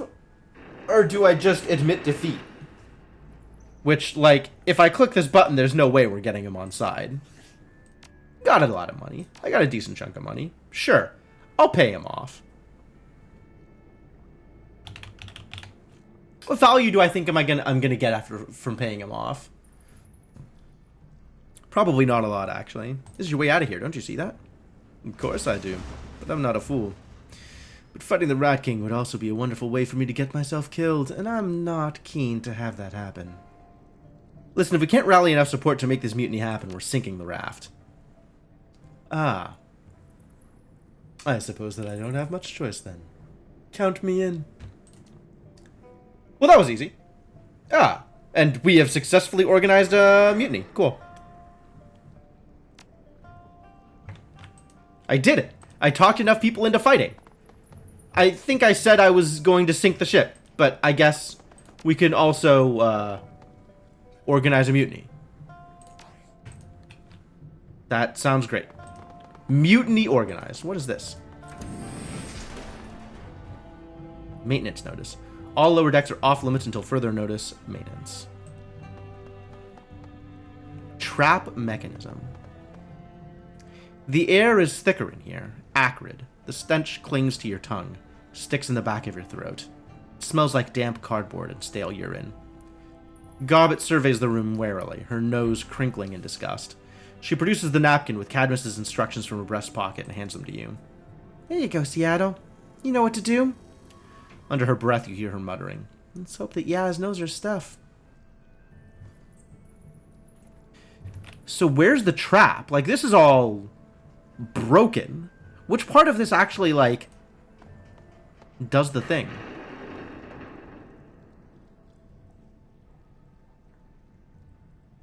Following the grease pencil diagram, you locate a hunk of metal flooring with a slightly raised edge. This looks pretty obvious for a thing that was supposed to be not that obvious. Hooking your fingers under it, you lift to reveal a hidden access panel. That's a good sign. Disarm the trap. The instructions are surprisingly easy to follow. 3 snips with your pocket knife and a rewired connection later, the floor-spanning trap door has been disarmed. Oh, that was easy. She beams at you. Go on, Seattle. You take the lead. You've earned it. Gee, thanks.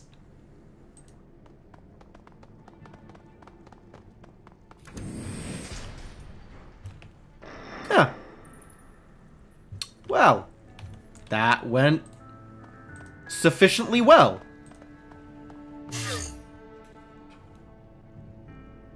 Alright, what are we doing over here? I'm waiting for this to line up so that I can, This is just where people fall into, I guess? This is the killing room? Why would I just go into... I guess it's better if I come into here without having fallen? Stepping into this room is like wading into the killing floor of a slaughterhouse. There isn't an inch of ground that isn't caked with spilled blood. The stench that floods into your nostrils is as overpowering as it is vile. It's the stench of rotten beef and stale vomit, of warm blood poured into a chemical toilet and left out in the sun to cook. Ugh, gross. The buzzing of flies in your ears helps bring you back to your senses. Blinking against the light, you see stacks of moldering trash piled nearly to the ceiling. The piles of dead bodies are stacked nearly as high. Gob, are you okay? She doesn't seem to notice you. Her jaw hangs open in horror. As her eyes move from atrocity to atrocity, her cheeks slowly drain of color. Bitch and Ha. No. Not Simon. Tears spill down her cheeks. Oh, rat, no. This... Gobbet grasps for a way to finish her thought. She doesn't find one. Sorry, I know that these people were friends. A lot of them were. Some I didn't know. Her eyes remain locked on the nearest pile of corpses. They all deserve better than this. Think I can see one of the scuttling charges. Not from here, no. But I can disable the safety on it. She blinks. Is there a difference? Disabling the mechanical safeties on the bombs is just the first step. After we've done that, I'll need to reroute power from the raft to the bombs to arm them. I'll have to jack into whatever Matrix server they have on this thing to do that. Huh. Guess it's a good thing you came along after all.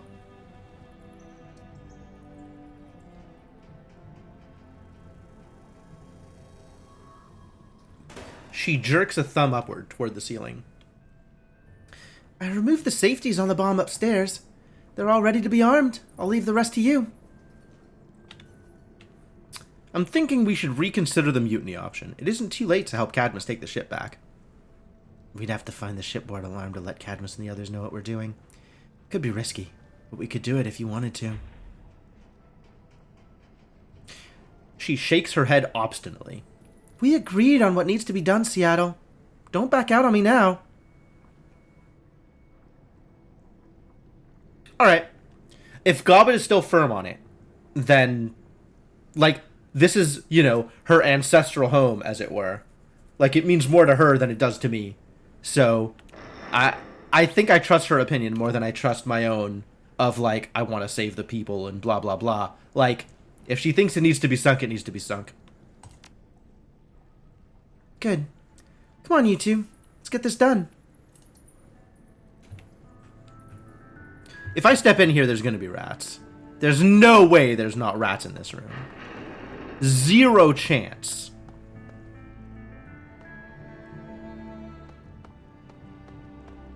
Really?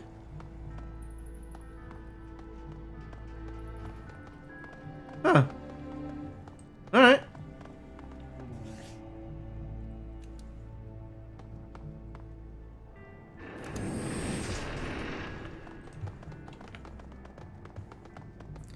Alright, now we're down here. The place that nobody goes to. Oh, yeah, look at them ley lines. That's a place where combat's gonna happen. Hey, we found some rats. Lucky. Unlucky, maybe.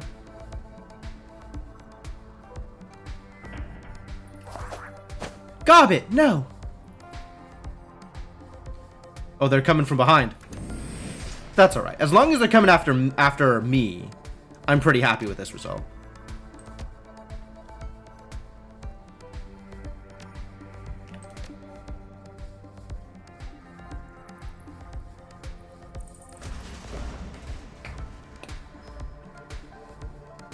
I'm looking at like the range here. I want to be able to hit all three.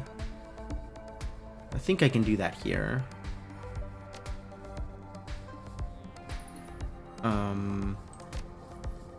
Because here, Gobbet's not in range, but anywhere that that the lever runs back to would be. So I want you to run back to here, and then we can start knocking out these rats.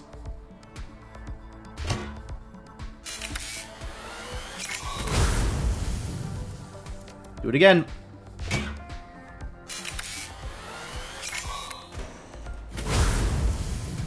That's what I like to see.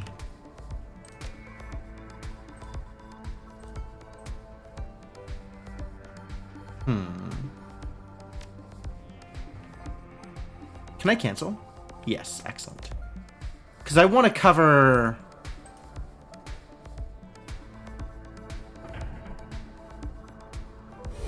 all of this range. And you... let's take out this jerk, shall we? This Devil rat. Oh. You just kill a spirit. That's cool. How much damage are you doing here? 2 attacks in 1 action. 8 apiece, presumably? The 25 HP? So if this does 5 and 5, then you'll never kill it? Crit chance 62, that's pretty strong.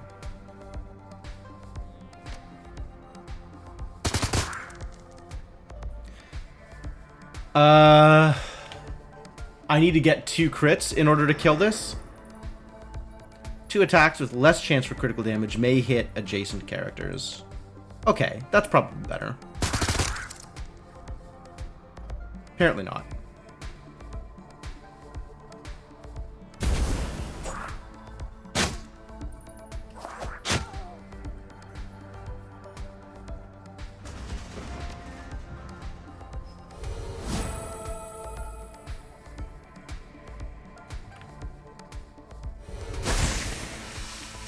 Solid. Alright, we're just shooting here. Nice.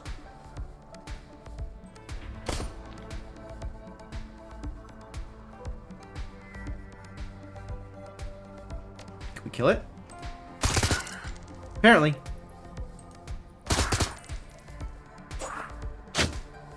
Crit! How dare you? Blocked. That's what I was looking for. Alright, now you get to do a heal, I guess. And reload?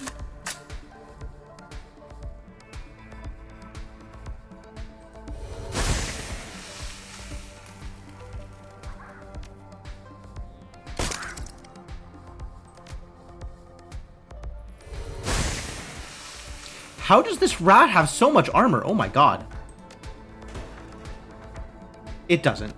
It's dead. Cool. Nice. Alright, well that's some rats cleared out.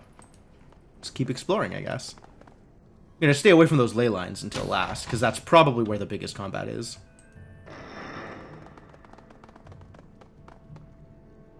Shamanic Salve. Magically prepared salve that heals 7 base HP and a further 7 HP per round for 3 rounds. That's dope! You can replace this.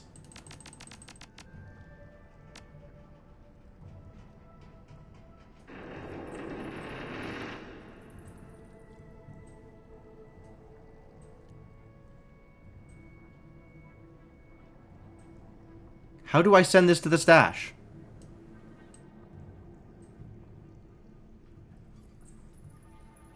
Why isn't this working?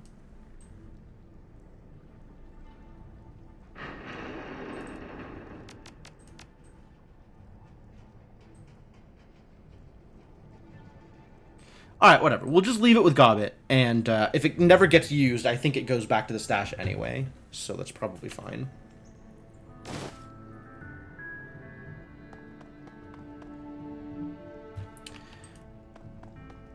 Two charges armed.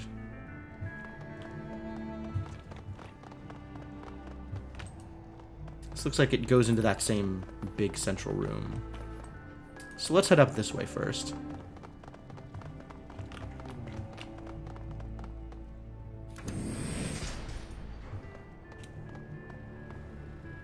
Scuttling charge. Talk?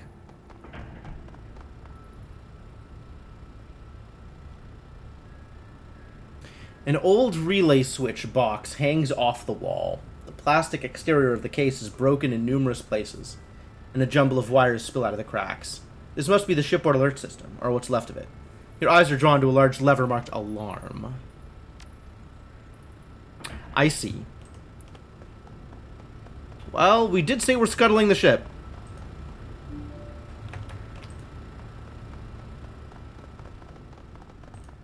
But not everything is armed yet. So we should arm everything, and then come back here and flip the switch. Who knows? Maybe you get lucky and don't actually run into the Rat King.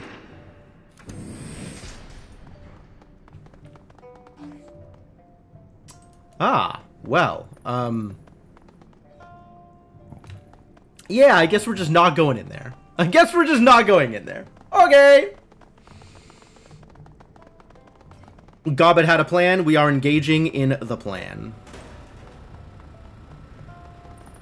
Do we need to do this first? Or this first? Probably this first. An ancient matrix terminal with a cracked case lies splayed out in front of you. Improbably, the screen winks to life at your approach. Bingo. I can use this to arm the scuttling charges and sink the raft. Hold action on that.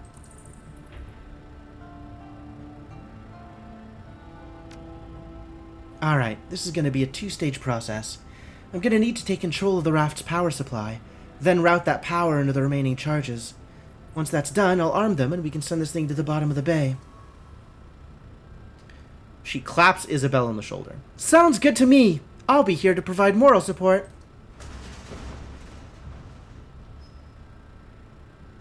It's going to be trickier than it sounds, and it'll take time. I need you two to watch my back while I'm doing it. We're on it! One more thing. This isn't going to be quick or quiet. Once I've taken over the main power, you're going to see fluctuations here in the real world. Doors locking, flickering lights, that kind of thing.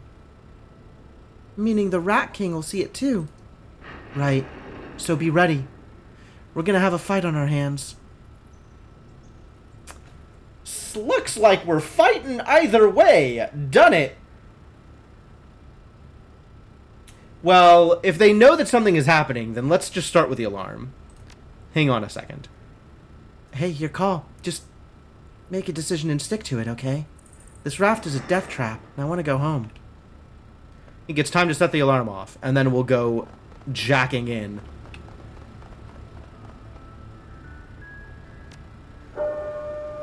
One blast. Alright, we have indicated that we are scuttling the ship. Let's go. Doing it now. We're on it.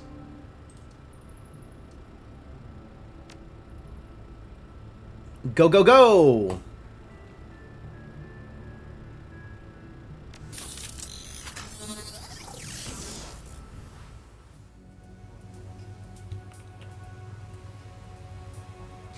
There was something saw here. Yep, there it is.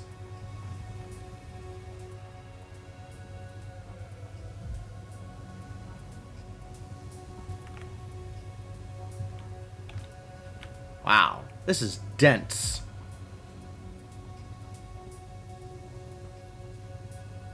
Oh, this has holes in it. It's sometimes hard to tell whether walls are actually walls. Look at that. Swing through. Covers this space, huh? This space is still safe, though.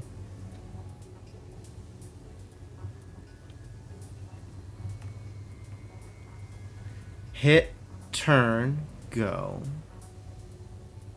Hit, turn, go. This space might be safe. Nope.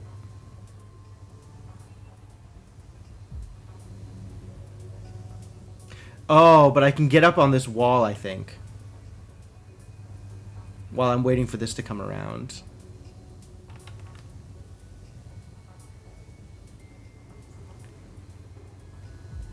This space is safe from the bottom one, but not from the top one.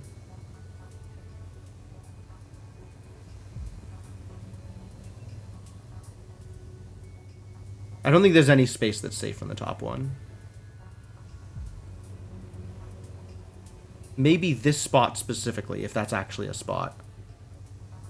But it's hard to tell. It might just be not visible behind the thing.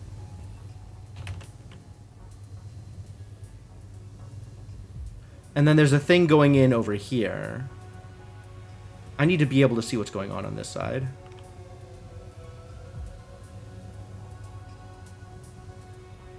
This spot is safe.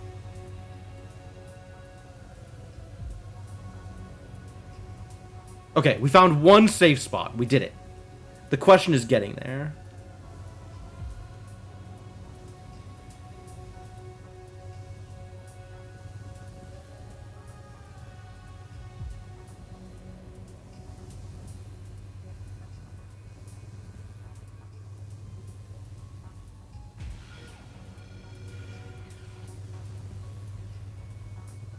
Probably want to get in behind it here while it's going this way.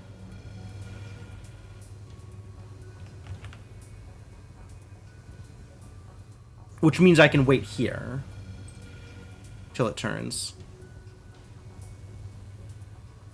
Whew. Dangery.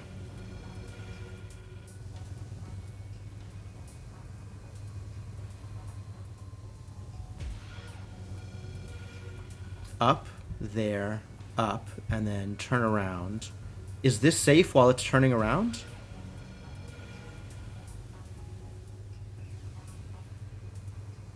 Yes. Okay.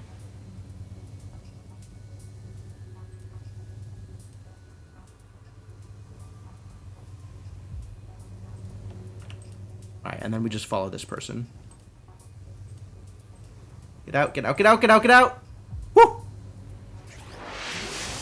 Wow. That was pretty good. That was pretty good. That was kind of stressful, but that was pretty good.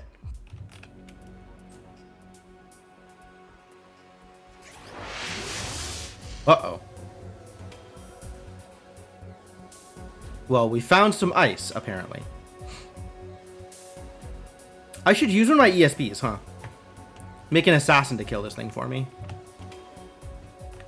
And it looks like there's only the one thing here.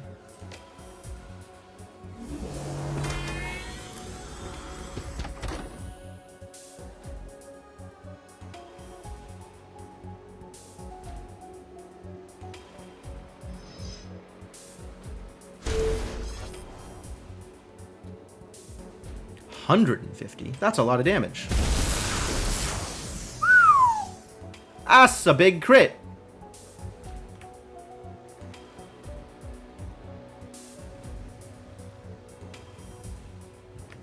Uh-oh. They coming.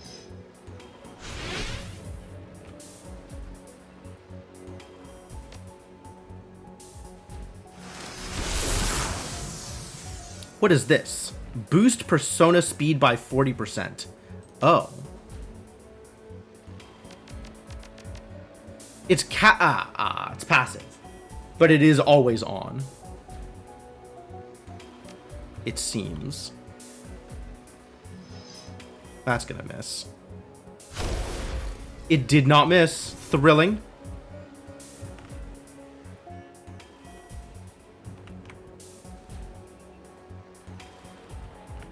Nobody needs healing.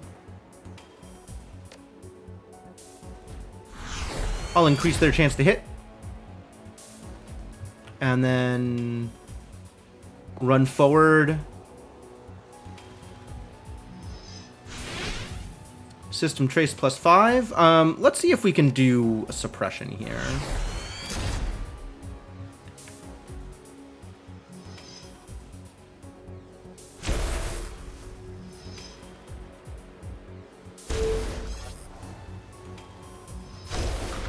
Oh, rude.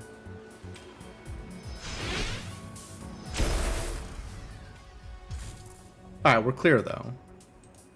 Now we can play hacking games. Alright, I like hacking games. I've been decent at this so far.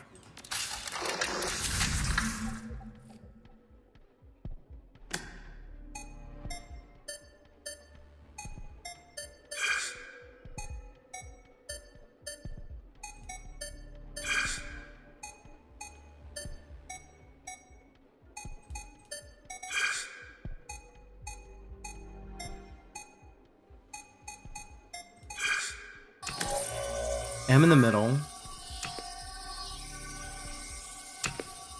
Bracketed by things. Circle, circle, thing, M, thing, W. Circle, circle, thing, M, thing, W.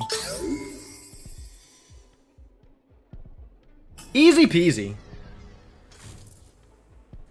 Take control of the power grid. Okay, this is open. I can just take control of the power grid whenever. What's in here? Also some baddies. Different sets of baddies.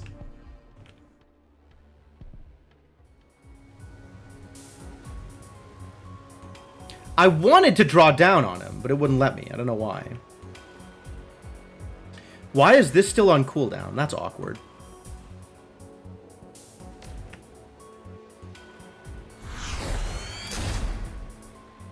I am fully blocked. That's nice.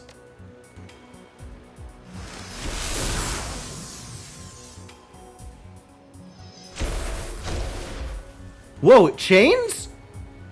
I guess they're all in line, so it hit all of them? That's rad.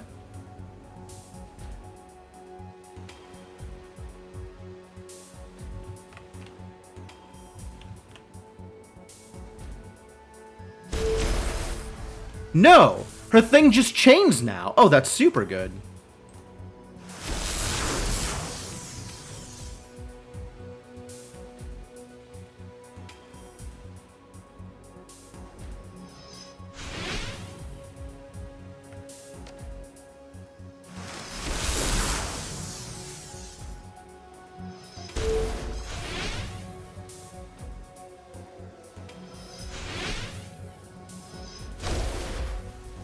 Rude.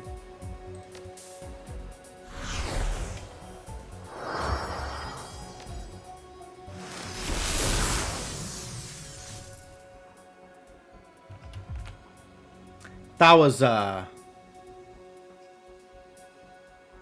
lot of trace, unfortunately. So, not forcing our way past blocker ice here. We're just gonna do a hack. And this has worked out pretty well in the past, so we'll continue doing a hack. Here we go.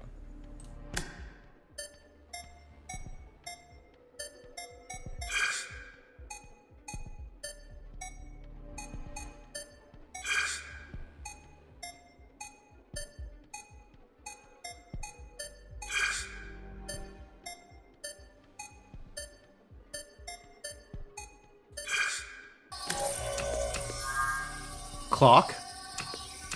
Thing W. Clock M left. Thing W something.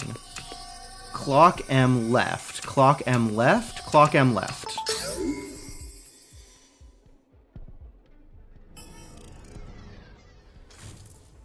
Cool, and I can't do this until the other thing's triggered. But at least we're not going to have to do combat first. Alright, the way is open.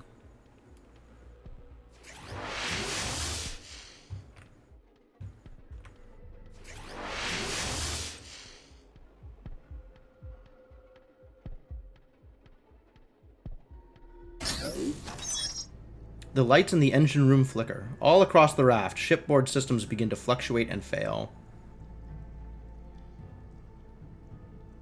Huh? The thing that looms over you is horrifying. A twisted amalgamation of woman and swarm, knotted and tied together into a single whole. They're being real explicit about this whole Rat King thing. Gobbit. The voice that pours from the creature is disturbingly human. A woman's voice, crisp and cultured. You have returned to me, little mouse. Oh, that's horrifying. Gobbit's nose crinkles in revulsion. Madness and folly chitter and shriek. Save me the speech, Malvina, or whatever you are. You didn't sell the whole benevolent monarch thing very well when you were human, and the new body isn't doing you any favors. The Rat King's voice grows to a bone-shaking roar. Insolent girl! You forget your fuck this. She pulls back the slide on her weapon. We're sinking this boat, and you along with it. Hey, we found Malvina! Objective complete. Thanks, Gobbit, for deflating him. I definitely appreciate the aw fuck this. Like, that is ideal. That is a correct way to handle this situation. Alright. Flip the switch. They're live and ready to blow. And we're out.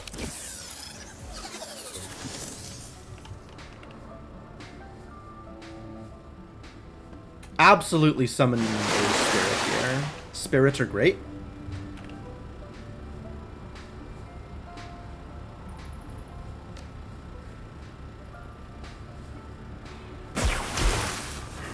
Armor damage! That's what I like to see. How about also less armor? And then shoot it!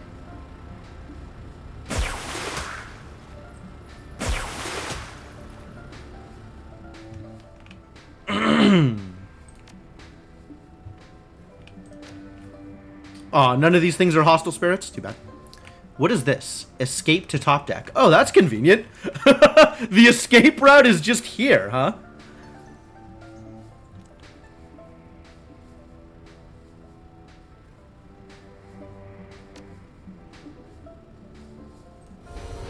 Here, you get an AP because I wanna set a firewall.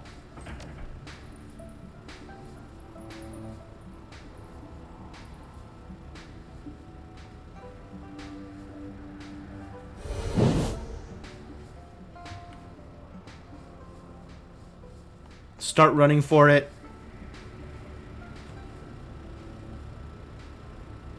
Malvina's voice comes ripping out of the Rat King in an imperious shriek. Going? You aren't going anywhere. You will all remain here as my servants, or you will feed the rats. Moments later, a melange of deeper, more alien voices pour from the thing, echoing Malvina's words. I serve Rat, you abomination. She is nothing like you.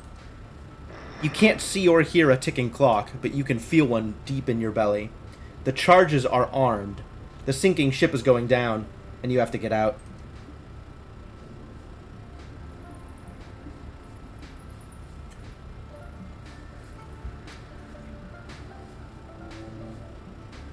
Well, I mean, we've done some good damage to the Rat King already.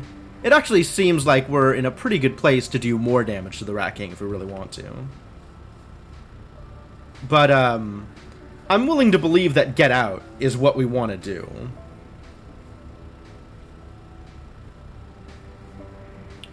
But until that option presents itself, I guess do a little bit of damage.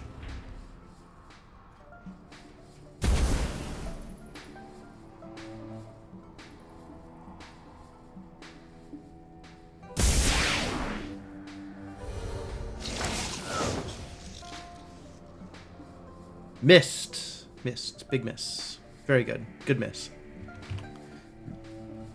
Alright. In order to get out... Okay. We can, in fact, all get out this turn. Yeah? Yes, we can all get out this turn. So everybody out.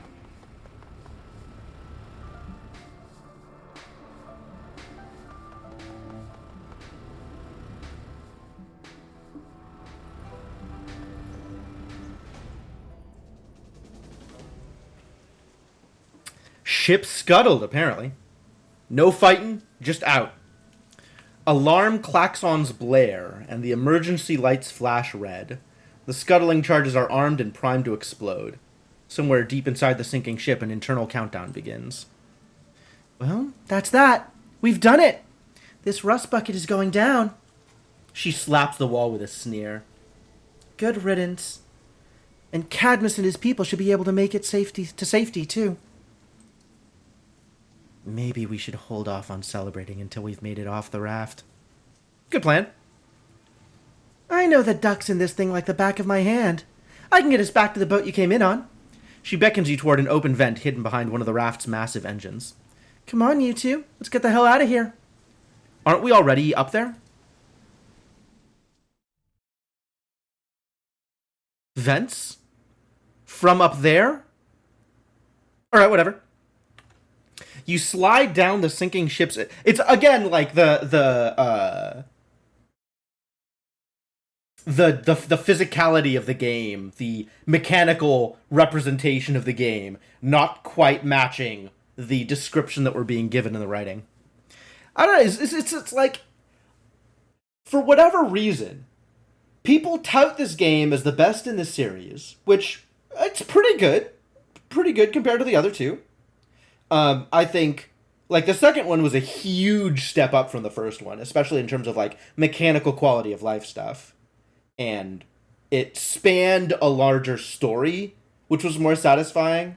Like, you kind of got more time to see the characters grow, and there were characters there that grew along with you, which was really nice. Like, I like the team effect thing that they had going in the second game, and that they've now done a similar thing here in the third game. But, like,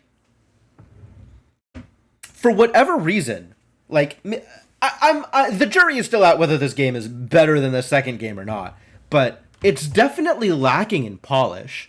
Like, the script definitely needed an editing pass, and, you know, stuff like this. The entirety of this scenario felt like the writing was, like, very subtly at odds with what you were actually doing in the game. Like, it didn't quite match up in a bunch of different ways, and that's weird. That's super weird. I hadn't noticed it as strongly anywhere else, but that scenario specifically had a bunch of that stuff. It's off-putting. You slide down the sinking ship's irregular access ladder and pile back into Captain Jomo's speedboat with seconds to spare. Gobbet and Isabel come crashing down behind you, skidding and sliding across the deck of the pirate vessel. Settle down, body. Jomo opens the throttle on the little boat's engine, and an instant later, you're flying. The speedboat puts on speed, taking you away from the sinking ship and the nightmare that you left on board. A series of explosions rocks the enormous raft. Even from this distance, the concussion shakes you like a rag doll. Gobbet is nearly thrown overboard, but Isabel catches her in a flying tackle and pins her to the deck. With a final sickening crack, the sinking ship's back breaks. As it recedes into the distance, you watch the sundered halves of the patchwork raft slip beneath the waves. Well, mission completed.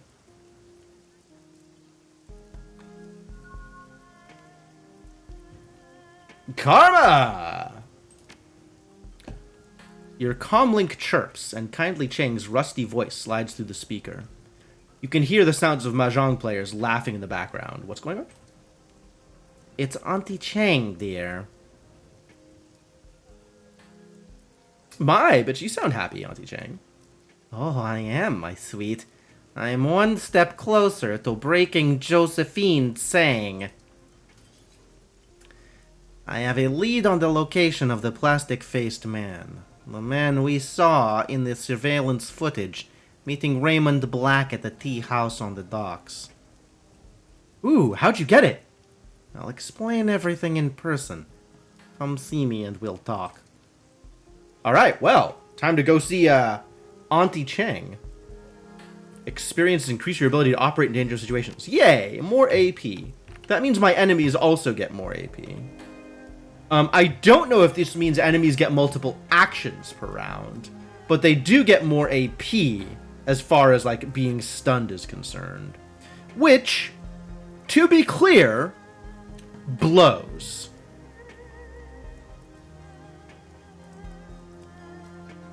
So what are we doing here? Plague Barrier.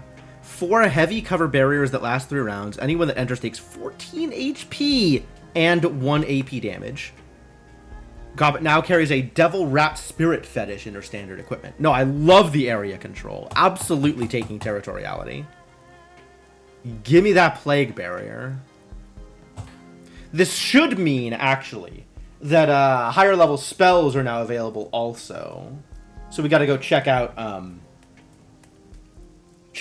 the 5 phases place. I'll bet that storyline has progressed too. Cyber's Bright Light System Cyber Eye. High energy flash bulbs hidden in a cyber eye. Capable of temporarily blinding an opponent. What does it do, though? 2 AP, 2 duration, 6 cooldown. What does blinding do? If the user is brought into a stunned state, they'll be jolted awake with 1 AP. Oh, wow. Okay. So they can't get fully stunned out. We're not facing a lot of enemies that do full stuns. So this is probably where I go, just because I don't think espionage is going to be that useful. I don't know how useful this is going to be, but espionage is not a kind of thing that would have been useful at any time up until now. And I don't know, maybe there's going to be more AP damage going forward, but like, I'll take the thing that's questionable over the thing that I think is not going to be any value. Full auto fire no longer has a minus 10% penalty to accuracy when used. Neat. Duncan gains a new weapon, a melee range shock baton. It does 4 HP and 2 AP damage per hit, but must be recharged every 2 hits. Wow, big stunners.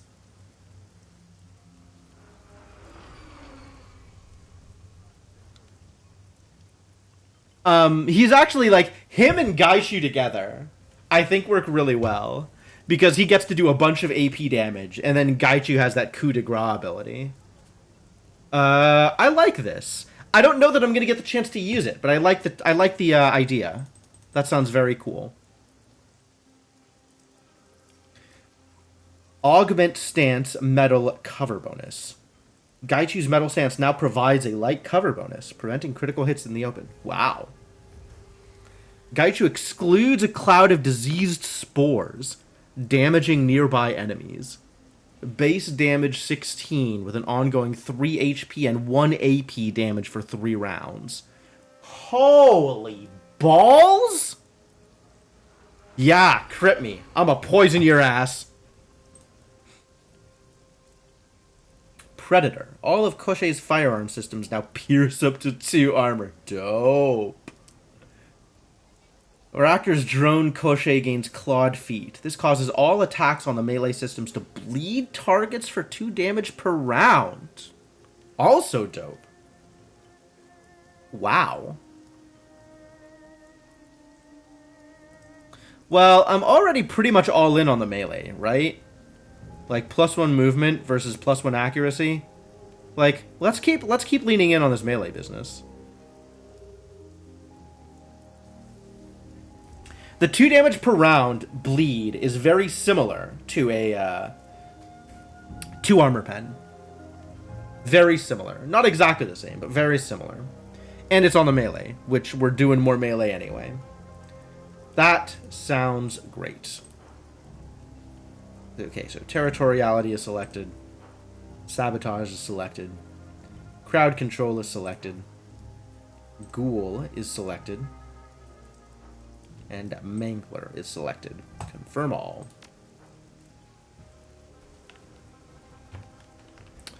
Very nice, very nice. And now I have this thing that I am carrying around with me. The Shamanic Salve.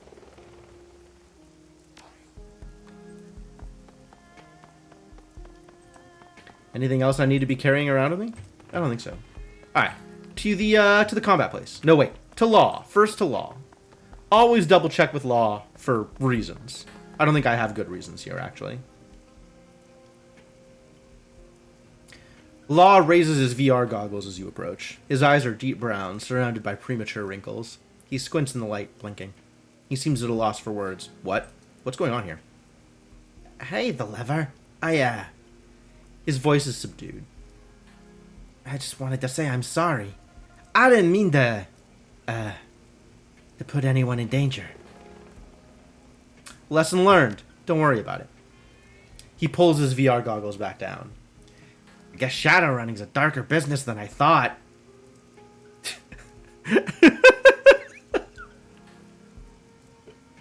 Like you couldn't have guessed? You didn't realize that the Assassin for Hire / Agents of Chaos business was darker than you thought? It's an ugly world. Yeah, I don't want anything to do with Shadowrunning anymore. Not like you, the lever. I'm not some carnivore. I don't want to be one. Law looks pensively around the docks.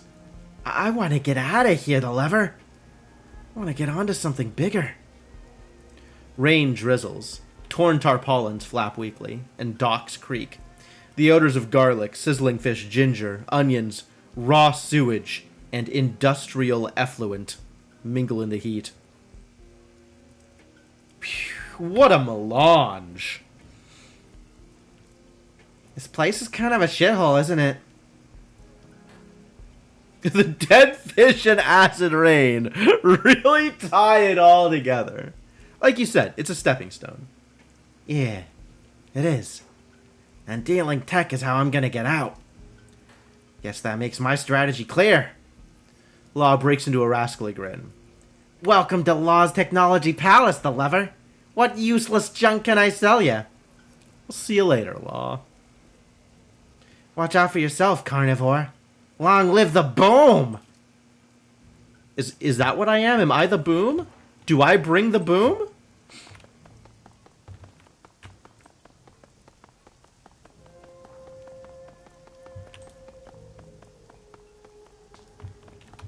Can you eat the boom? Long live the boom, I guess. Hey, Crafty, what are you up to? You figure something out? A sight, unexpected from the window's slapdash product displays, strikes you as you walk through the shop.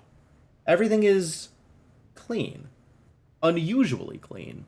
Not spotless. A nearby food plate resting atop a small collection of books speaks to that. But otherwise, the piles of journals and notebooks and books from before are, for the most part, on shelves. Organized.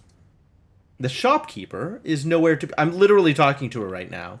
The shopkeeper is nowhere to be seen. You don't remember whether an open sign was on the front door, but the handle turned easily enough. Someone must be here. You approach the front counter and see a service bell. Alright, ding dong.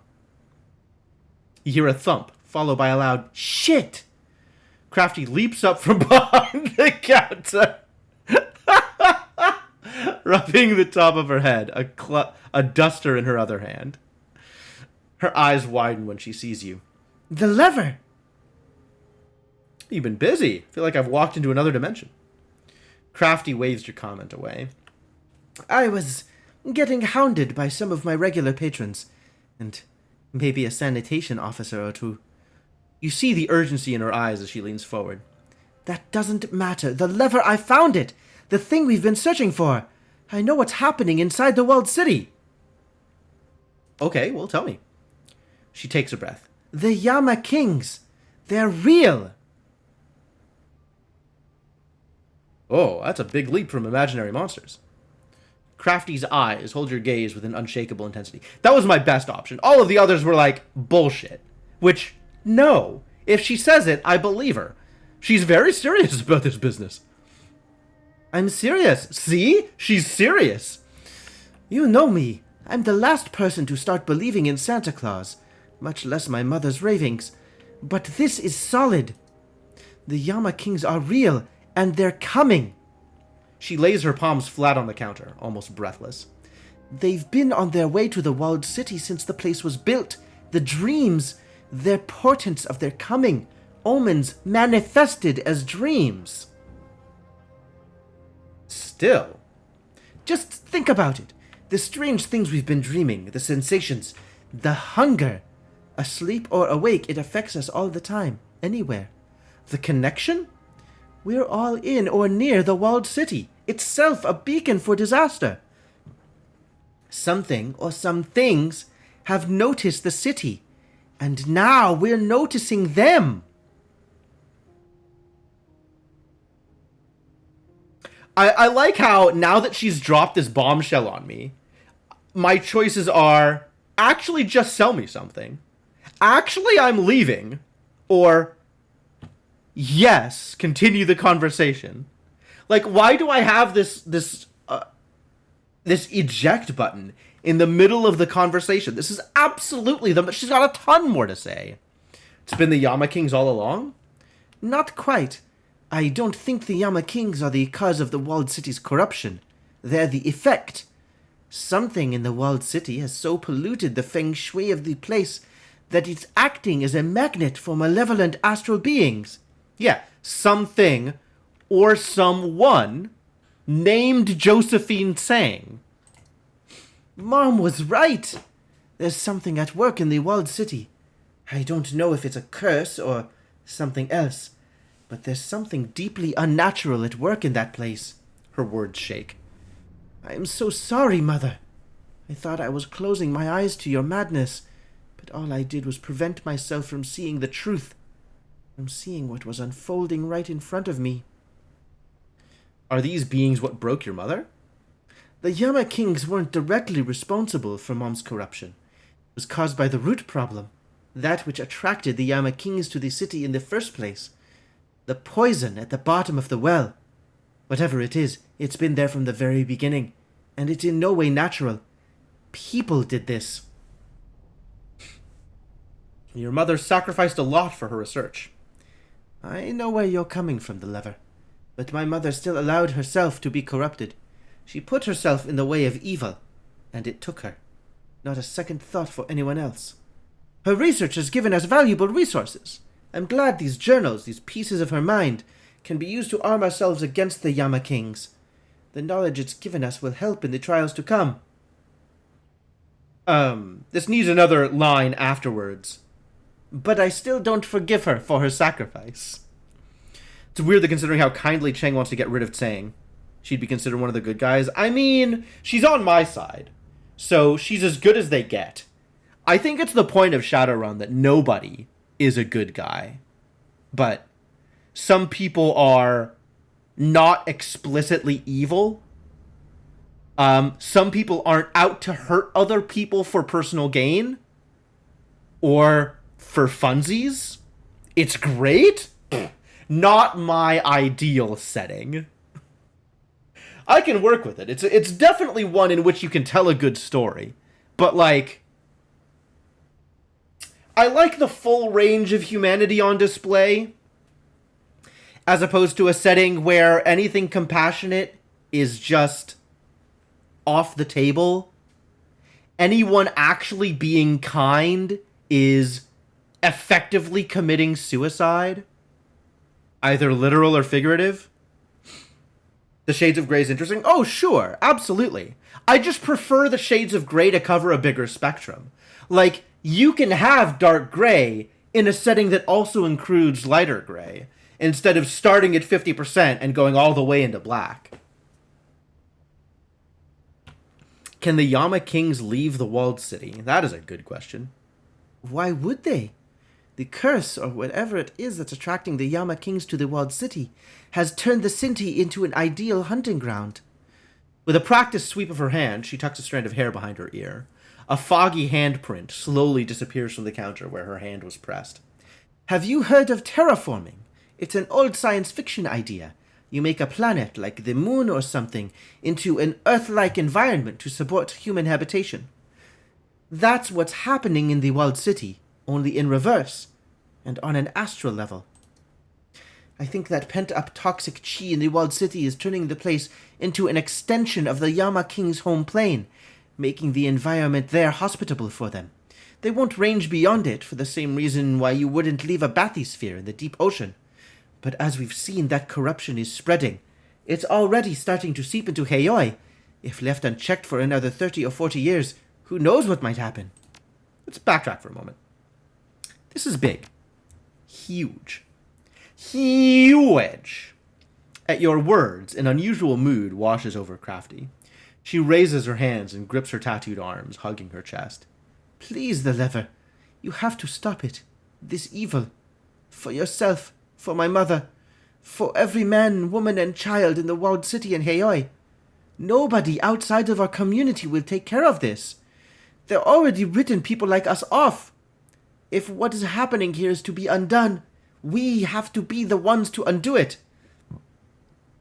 Yeah, 100%. Let's not allow something that is categorically evil a foothold on the material plane. Yes. You watch her grip relax, her shoulders ease. Thank you. Really, thank you. All right, what do you have for sale? It's enough of this. Let's talk about literally anything else. I have not a whole lot of money. I really want this acid bolt.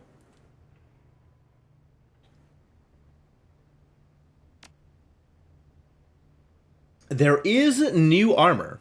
Now it's armor 8. I don't know how much that matters. I guess 8's more than 6. What about conjuring? Hellstorm Barrier. Yep, I'll take it. I would rather have the Hellstorm Barrier than the basic weapon increase. This is the important stuff. Confirm. Correct. Confirm. Alright, I'd like to see what you've got in stock again, because I have stuff to sell. Like this taco that I never want to use. Nobody's eating tacos. Nobody's eating tacos? +1 body, +1 strength, and +1 willpower for 5 rounds. Every time the user is attacked, strength increases. I could give this to Gaichu. Gaichu could use it to decent effect, maybe.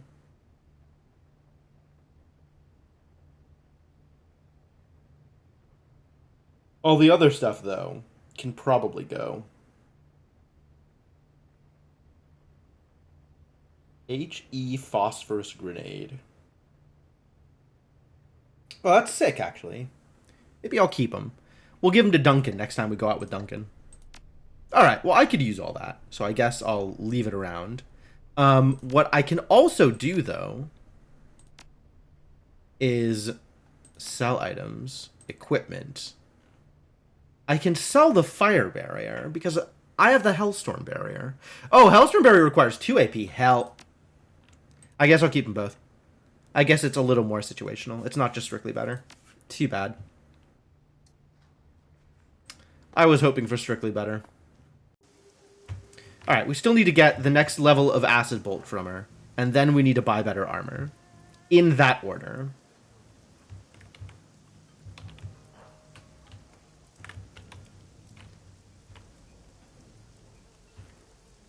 Phew, lots to do. I guess we go talk to Kindly first?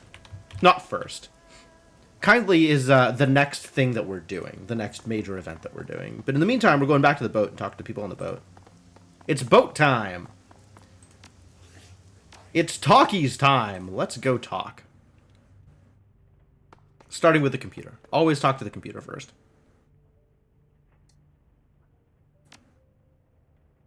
Oh, my unread message. An actual unread message. While I was blazing through my mom's journals, something struck me. We've spent so much time reading about the walled city that we haven't thought to look at it, to paint a picture with the information we've been gathering. So I contacted a friend of mine, Riley, a Decker, and asked her to pull some data for me. Her results were surprising, and for what it's worth, I think we're onto something. Riley dug up records of things like reported sleep disturbances, psychotic breaks, HKPF responses to cult activities, etc. She found that they all form a classic bullseye heat pattern around the walled city. She couldn't find any data from within the walled city itself, but the outside data was still enough to establish the pattern inside the slum. This has got to be more than a coincidence. It's too unnatural to be attributed to anything else. I don't know what it means yet, but I've got my nose to the books. I'll let you know when I find out. One other thing. Last email I sent you with my mom's notes, I went ahead and reread it, and that took me back to the source text. I was able to pull something else from her list. This isn't much, but it seems to be pretty consistent across her ramblings. If I'm reading it right, it's kind of like a set of rules that govern the interactions of the Yama Kings. It's surprisingly bureaucratic if I'm reading it right. Well, this seems useful. The most interesting tidbit is this. There's something here about the Kings being unable to back down in a deal. It's like if they give an inch, they forfeit everything. From what I'm reading, the Yama Kings have their own code of laws, but they don't have to follow them unless you know how to call them on it. Like, they break the rules all the time, but if you can't cite chapter and verse on which rule they're breaking, it doesn't matter to them. Approach from a place of wisdom, though, and you can bind them with their own laws. Cool. Tell me their laws. I need their laws. Give me their laws. I need a full documentation of their laws. Immediately. Post haste, Crafty. Anyway, this is all really arcane stuff, but I think there might be something here. Yeah. I can't vouch for any of it, obviously, but when you take a step back, it all sounds like crazy talk. But one thing that I can tell you for certain, my mother believed it was true. If anything else comes up, you'll be the first to know. Alright, so I guess I have to go read the previous message regarding Mother's notes.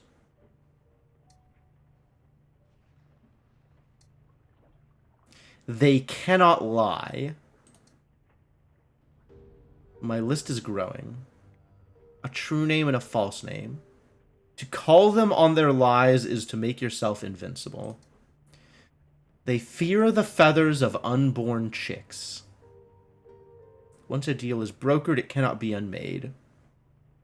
Of the negative world or positive. When nearest the sun, their power wanes. When farthest it grows. There is only one wraith. There may be two wraiths, but there is most certainly only one wraith. They must follow the laws of the universe. Kings are the rulers of us all. They cannot lie. It's all or nothing. They are all liars. Okay. Claim payments. Solid money. 540. Not bad.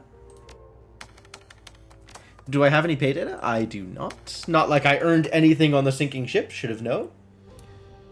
Let's see some posts. Decker looking for team?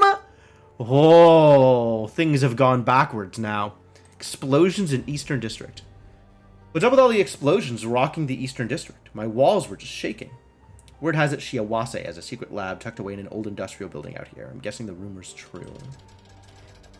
Correction. I think Shiawase had a lab out here. Oh, rip Shiawase. It's really stinking where I'm at. It's a cross between sulfur and, weirdly, new car smell. Wonder what they were doing.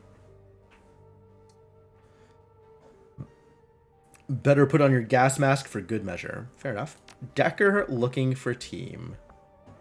Experienced Decker looking for team to run with. Potential for a longer-term arrangement. I've taken over the business interests of a team of runners, running basic heists and the occasional transport gig. I'm in contact with a reliable fixer, and we'll be working with the old team's long list of happy clients. Wow, this post looks very similar to the other post.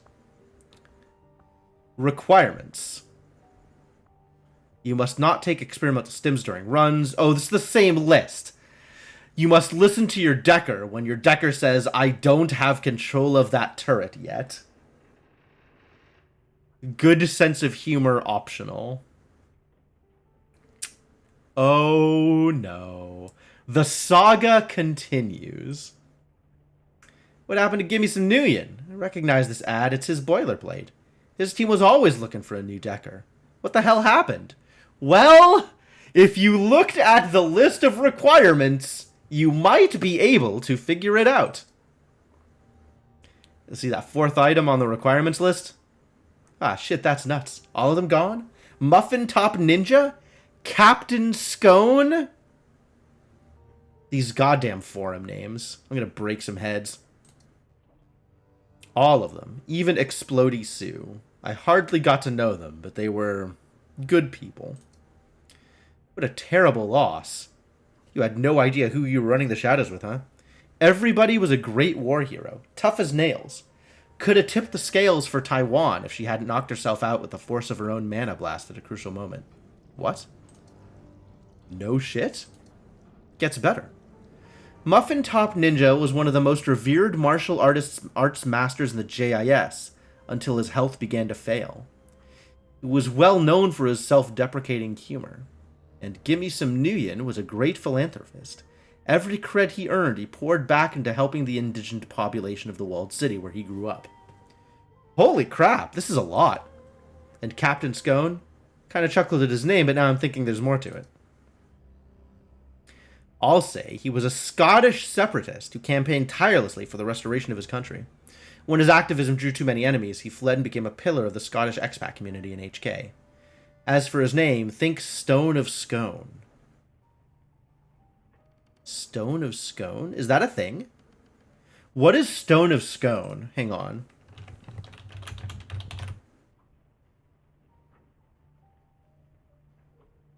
The Stone of Scone, also known as the Stone of Destiny, and often referred to in England as the Coronation Stone. Oblong block of red sandstone that's been used for centuries in the coronation of the monarchs of Scotland. Wow. Okay. That gives me a entirely new reference point for the Discworld artifact, the Scone of Stone. Ah, that's cool. That's a reference. I love it. I love knowing references. And now I know a reference. These amazing people just couldn't catch a break, and now this. Rip. Mortified. Wish I had gotten to know them better. Wish I'd gotten that turret down faster. Seems like you knew them very well then. Suppose so. I'm a decker who responded to one of their first ads. My gut said not to join them, but we developed a lot of mutual respect over the years. Never thought I'd live to see one of their deckers live. Jeez. Well, although it would make two deckers, I don't suppose you'd like to team up? I don't think so. No. Fair point. Fair point. Lose a lot of Shadowrunners in this ongoing saga. Oh, jeez. What a mess. What a mess.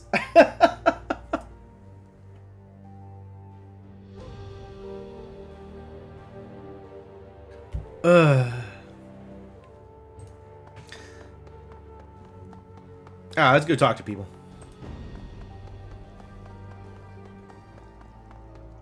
Excuse me. Where the hell is my boy Duncan gone? Oh, are they all waiting for me at the,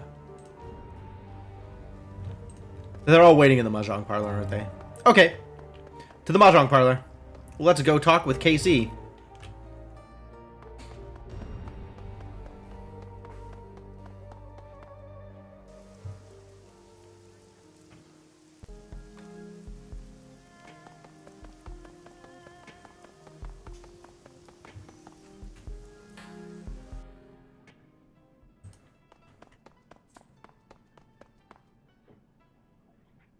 Kindly Chang is in the midst of emptying 2 plastic shopping bags when you enter. She places the contents in a pile on her mahjong table. 2 liquor bottles without labels, a box of her thin black cigars, an assortment of individually wrapped gourmet chocolates, and a large caliber pistol with electrical tape wrapped around its grip. One of these things is not like the others. One of these things just doesn't belong. Ah, good. You're here. She finishes with the plastic bags and throws them to the floor. It seems like forever since we saw each other. Welcome back. Was your trip worthwhile? Her voice is filled with a rusty energy. Yes, my darling. Yes, I met with several contacts within my network who referred me to others in neighboring cities. Regardless of how far technology moves forward, tradition demands that some things be handled face to face. I have returned with information that will lead you to the plastic-faced man. The man who killed Raymond Black.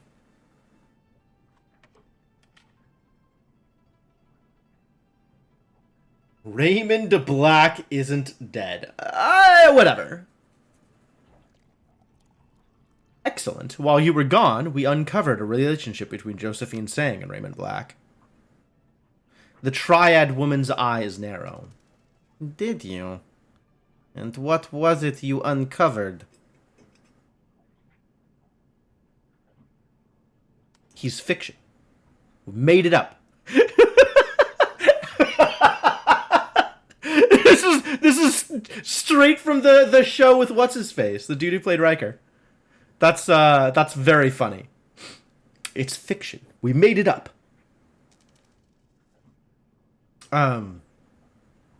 Let's we're the real victims here. We've been lied to all this time. Raymond Black is Josephine's son. Her brow furrows. Yes, you were lied to. For a long time. This explains where he went when he disappeared years ago. Seattle. Was his name Ripley in a previous life? I don't even remember what his real name is. Maybe it was Ripley.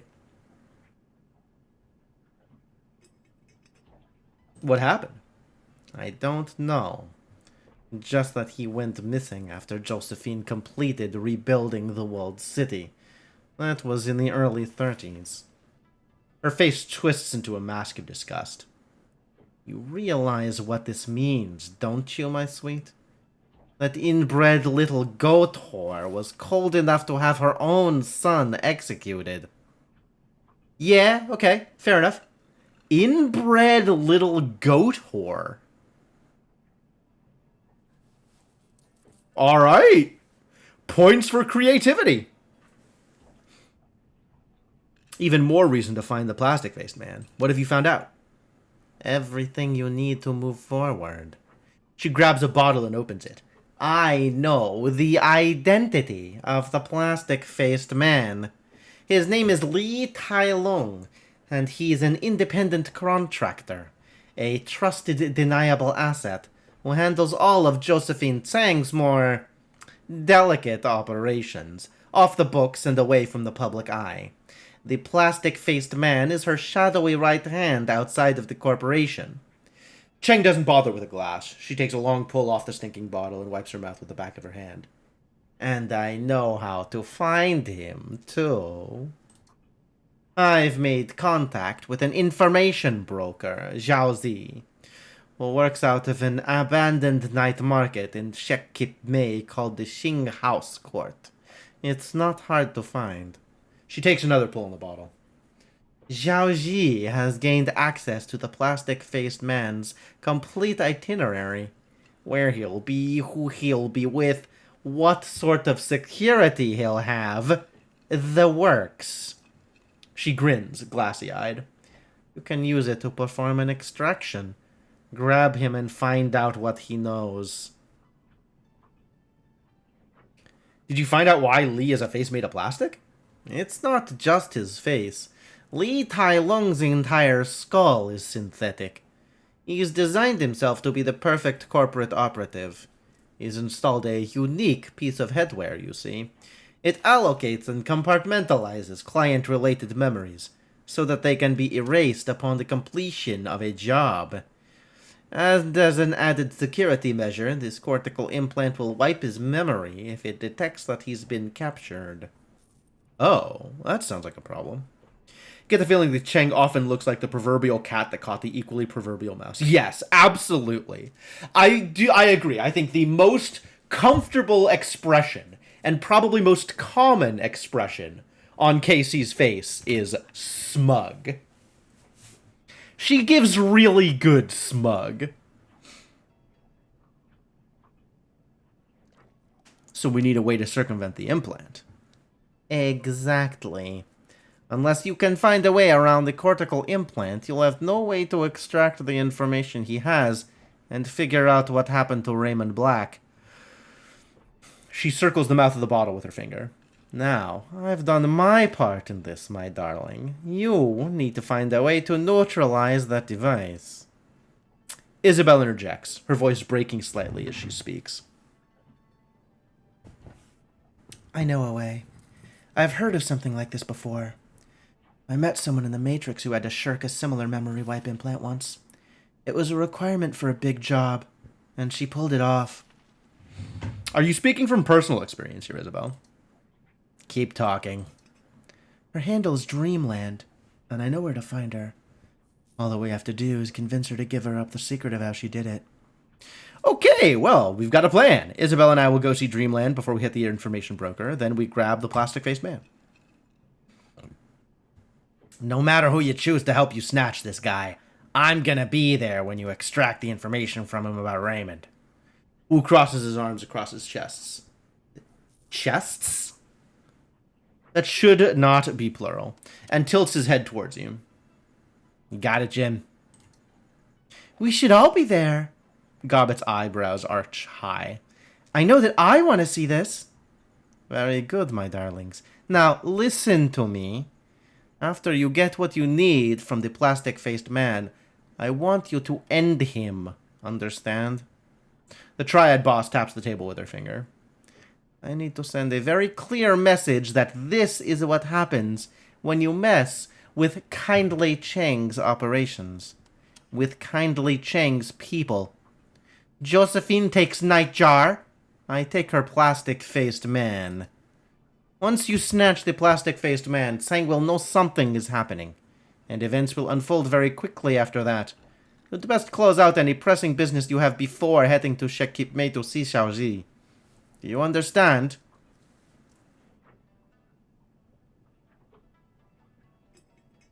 Ooh, we have reached endgame. Wow. Cool. Okay, I thought there was going to be more going on, but I guess we are pretty close at this point.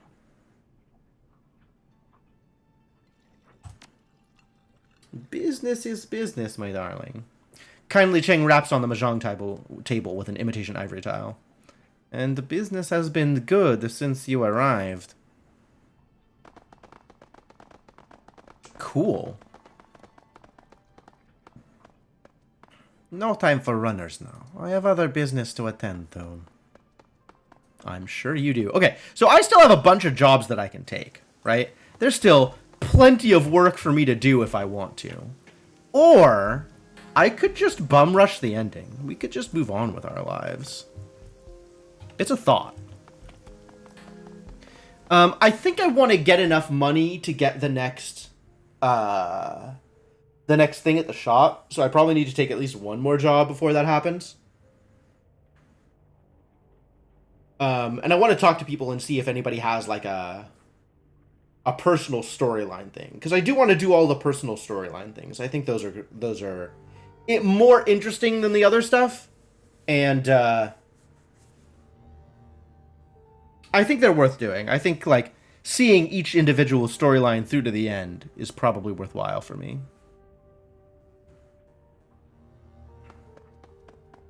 But okay, we got some talkies to do before any of that happens. So let's do some talkies.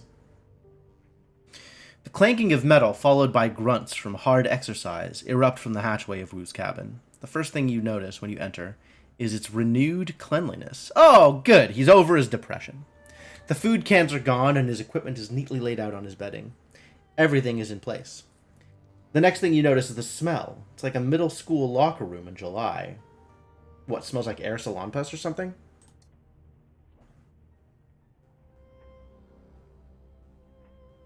Oh, no, it just smells like sweat. Wu finishes his jumping jacks and grabs a towel off his bunk. His exposed flesh gleams with perspiration. Should I find Duncan hot? I bet somebody out there does. Good for them. Open a porthole! This place reeks. Do you see a porthole, Jim? This is an interior cabin. Not the best for ventilation. But I don't think you came by to check on my hygiene. What's your deal? Still thinking about Edward saying. He rubs the towel under his arms. Compartmentalized him. Edward saying is a topic in a file cabinet in my head. I'm only thinking about Raymond now. Finding out what happened to him. What really happened to him. Still think he's alive? More than ever. Raymond's alive, I'm sure of it. He continues stretching. We're getting close to the PFM, Duncan. I know. I haven't stopped thinking about him since we first saw him in that video. The one where he attacked Raymond in the tea house. He wipes down one side of his neck with the towel, folds it, wipes down the other side. Listen, Jim. I'm not gonna press you to take me with you when you head out to snatch him. You're not? That's odd, actually. You take the right people for the job, and then you get the job done, okay? But I want to be there when you interrogate him. I want to hear what he has to say with my own ears. You gonna have a problem with that? No, of course not. The PFM? Yeah, the plastic-faced man. You think I'm just gonna keep saying that over and over and over? It's acronym time. I'm over it. Good. We're brothers. I'd hate to have to mess you up. you think you... Oh, that's cute. You are adorable, Duncan Wu. You think you could take me... That's...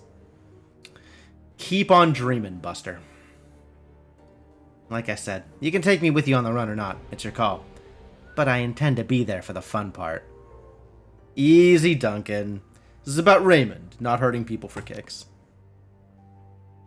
Knock off the easy Duncan crap, Jim. Not doing anything for kicks. He drops his towel on his bunk. This is the guy who knows what the hell is going on. The one who may have killed Raymond. And I'm gonna squeeze him until I find out what he knows. Thought it was just like a euphemism for the end of the line. Oh, maybe. I don't know what that would be, but sure, I get it. Probably not super obvious when I said it, but yeah, I understand. You'll squeeze whom I tell you, when I tell you to, and as hard as I tell you to. Are you kidding me? Chill out. Promise me that you'll be able to control yourself. Otherwise, we are going to have a problem. This is Raymond we're talking about. Wu drops his hand to his sides and closes the gap between you. His voice is calm, sober, deliberate. I'm not going to screw this up. I promise. You told me how you were resentful when I took off, but maybe it was about how Raymond handled the thing with Doubletree. Nah, it was about you disappearing for 8 years without a word. But we're past that now. Wu pulls his right elbow across his chest with his left hand, gets a good stretch. But that was a messed up night. A lot of things happened, and I wouldn't be surprised if some, I don't know, emotions got jumbled together. About the fight with Raymond? Yeah, mostly. We butted heads before. Broken plenty of his rules in the past, but I'd never seen him so disappointed. Still not sure why. Why don't you walk through from the beginning? Start with when Lockjaw showed up at Ray's house. Wu pulls his left elbow across his chest and lets out a little groan. So this was 2045, years after the summer we moved in with Raymond. We hadn't seen DT or Lockjaw or any of the gang in forever. Raymond's rules. No contact with our hoodlum friends. No visiting the squad to check up on them. Weren't even allowed to see that Aztlan family and their dog. You and that damn dog. I swear you two should have moved in together and left us out of it. Well, it's a cute dog. The way I remember it, we woke up in the middle of the night, and there was Lockjaw, standing in our room, covered in blood. My first thought was that Raymond was going to kill us. Can you imagine? There's a teenage Salish Indian covered in blood in our bedroom, and my first thought was that I might get in trouble for it. We just started our new life. We were safe for the first time ever. We didn't want to blow it. I know I didn't want to go back to the Barrens. We had it good at Raymond's. Wu throws his elbow behind him, twists at the waist. So Lockjaw's bleeding all over our bedroom, and you're whisper yelling, "Where's DT? What happened to Double Tray? 5 minutes later, we're dressed in black and on our way back to the Barrens. We had to. Of course. If it wasn't for Double Tray, neither of us would be here right now. DT was the one who took us to the teen center. Introduced us to Raymond. Man, that was a messed up night. The 162s had overrun the Leary squat. Better position to take on the nukes. Benzo and Tusk were bleeding out. The Hernandez family was half eaten. And Lil Joe, that streetwalker with the electric false eyelashes, was lying on the floor in 2 parts. We got Double Tray out alive. He was the only one, though. Who stares at his boot? I can still hear Lockjaw screaming as the ghouls took him down. When the 162s wanted something, they did not play. Anyway, all of that was just lead up. He lets out a slow breath. But still, it speaks to my state of mind that night. Why I wouldn't back down when Raymond met us all at the door. Neither one of you would budge. We both had the strength of the righteous. You and I had broken his rules out of loyalty, out of gratitude. He just didn't get that. He never understood where we came from. And now we know why. He wasn't just some do-gooder who took in some street kids. He was a rich guy used to get in his way. That's what made him so furious. I don't know, Duncan. I think it's because he thought we were playing him. I never thought of it that way before. Who rubs his head, thinking. Don't hurt yourself now, buddy. He didn't just think we had broken his rules or that we'd backslid. He thought we were still street hoods. That we were milking him. Using him. No wonder he was so angry. He felt betrayed. But you were able to get him to calm down and see reason. Get him to see my side of the story. All you said was that one thing. That thing he said his mother used to say to him when he was being obstinate. The hell was it?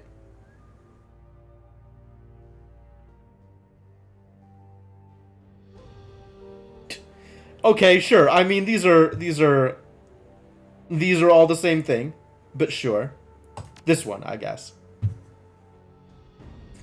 Most people do not listen with the intent to understand. They listen with the intent to reply. Who nods his head, remembering. Yeah, that intent to reply thing really got to him. He saw that every time I was talking, he was thinking of the next thing to say back. That's interesting that this can go in many ways that are very similar. I guess Duncan would have a different description if I had said something else.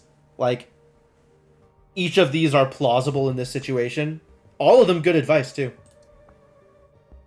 Using his mother's words on him really did the trick. I wonder what kind of childhood he had. He rubs his chin. But the way he looked at you after that. We were never the same. Well, look. You and I are cool now. And as for Edward Sang, maybe he's got mommy issues. Wu chuckles humorlessly. And who knows? Maybe I've got a few daddy issues to deal with, too. Guess I should try and keep an open mind when we see him. We'll talk later. Anytime.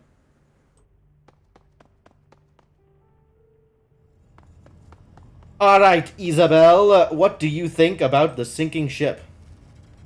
You're back. She doesn't bother turning. Need something? Thoughts about the last run? You know what drives me crazy about Gobbet? She does shit like this all the time. She doesn't think about anything. Not about the risks she takes, the consequences of her action, or how her behaviors can hurt her friends. She just jumps headfirst into whatever crazy scheme she's got in her head, and damn everyone else. Maybe after all this she'll finally learn her lesson. Seems unlikely. Gobbet is not here to learn lessons. At least Cadmus and the others got off the sinking ship before it blew. They might have failed to stop Malvina, but at least they tried. Gobbet lost a lot of friends and family to that bitch. So go easy on her for a bit, okay? At least the problem's been solved for good. Anything else? Questions about the walled city. I lied. No questions about the walled city. I gotta go. Alright, Gobbet. We have a lot to talk about, I'm sure. Stepping into Gobbet's cabin, you find her crouching on the floor. She appears to be midway through a valiant struggle against an enormous pastry. Her cheeks bulge out like a chipmunk's, and wispy threads of pork floss hang from her crumb-speckled lips. Pork floss? I guess that's just like really stringy pork. But like, buh. She glances up at you, her eyes wide with alarm. Her jaw works to manage the enormous quantity of crispy dough in her mouth, but she doesn't seem to make much headway.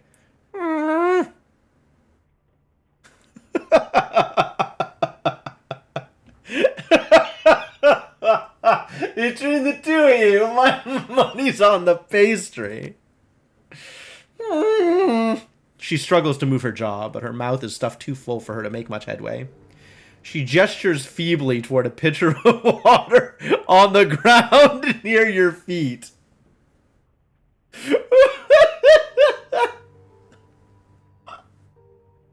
I needed this.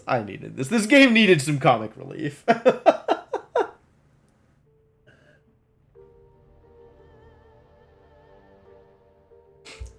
All right. I'll take pity on her. Here, have the...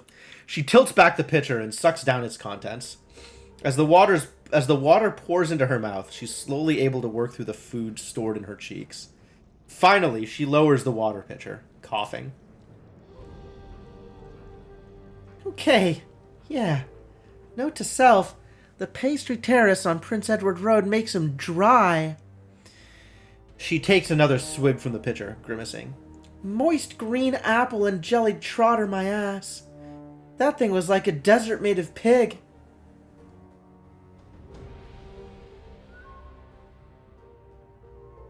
Desert made of pig. Maybe you shouldn't have tried to cram the entire thing into your mouth at once. I was challenging myself. For science. And it wasn't the whole pastry, it was just half of one. She lifts the remaining pastry for your inspection. The pork floss that coats its exterior looks almost festive. It's more reminiscent of a beige, curly tinsel than it is a food. You want the rest? Get that thing away from me. She drops the mangled pastry into a clean pot on the floor. Suit yourself. I'll have it later. So, probably want to talk about what happened on the raft, huh? I think that in your place I probably would. I mean, that was kind of a thing, right? Any thoughts? Of course I do. I mean, it's kind of a big deal, you know? We've already said pretty much everything there was to be said, though, haven't we? I mean, it's not like we didn't go over this already, with the important lessons about responsibility and all that. We're gonna talk about it. It's time to talk. Yeah, she sighs. We can do that. First off, I should thank you. You and Iz came to help me, even though I didn't ask you to. Or want you to. Actually, maybe I should be upset about that. But the important thing is that you did help me. I'm not going to say that I couldn't have handled it without you, but it would have been really, really dicey.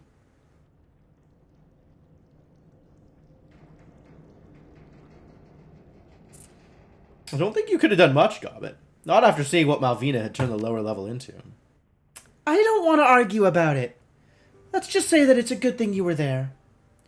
She shuffles her feet, stirring a pile of dirty blankets on the floor. What we walked into on that raft, well, it was pretty terrible. More so than I could have imagined. Is she going to realize that she needs to bring her friends in on stuff like this? I bet not. I doubt it, all things considered. On the bright side, we sent that fucker to the bottom of the bay. The whole sinking ship and Malvina and her shiny object along with it. We even got Cadmus and his people off first. I probably wouldn't have managed that on my own. They'd have all gone down with the ship. You might have rescued some of them. No, I'd already decided not to.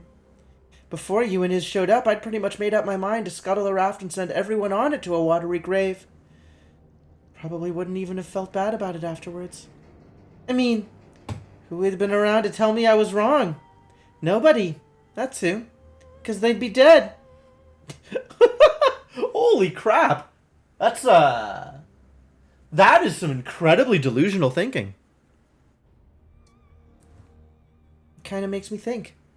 How many times before now have I done what seemed like the right thing? You know, follow my gut, like I taught you, without realizing that there was a better option.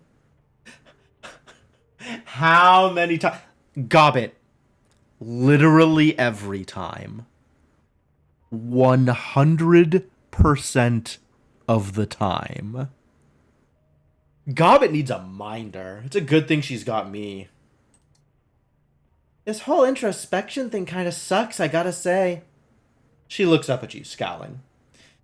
It's much more comforting to just assume that all of my past decisions were right. Incredible. Incredible. What a wonderful character Gobbit is. Sure it is. It's intellectually dishonest, but it's definitely comforting. She bites her lower lip. Yeah. You know, Seattle, weren't helping my mood any. Kinda having a tough time over here. She begins to pace, kicking piles of dirty clothes and blankets out of the way. Thrusting her hands into her pockets, she fishes out Madness and Folly and tosses them down onto her cot. She has separated herself from the rats. She has disbanded the party. Madness and Folly are no longer in her hoodie. This is not a drill. I don't do this very often. Reflecting is for mirrors, not devastatingly attractive street shamans. I don't know how you hand-wringers deal with feeling this way. By hand-wringers, do you mean people who learn from their mistakes? I guess. Maybe. I don't know. Like I said, I don't really do this kind of thing. So tell me what to do next. What comes after this? After you've suffered through your embarrassment for a while, you try to learn something from it. Your way is boring, Seattle. And it's complicated. Comes with way too many bad feelings. She scowls. But yeah, I get it. There's probably even some value there. But I'm never gonna start second-guessing everything that I do, though. That just isn't me.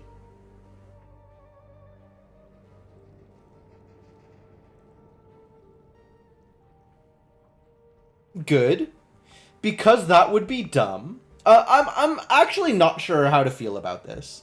Like, I don't want to give her too much of a pass, but honestly, like, part of her strength is that she commits to actions and then follows through.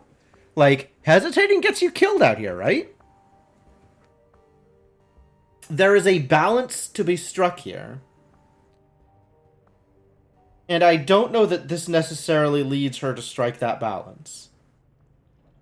Maybe you could start second-guessing some things when new information presents itself. What a novel concept. Yes, Seattle, I can do that. And I will, from now on. Cross my heart. That was way too easy. I don't think you'll actually do that. Anyway, things turned out the way that they did. I don't know what might have happened if we tried to do something different, but there's one thing that I can say for certain. Things are better in Hung Hom Bay than they were before we went there. We did some good out there. That's something. That is something. That's not nothing.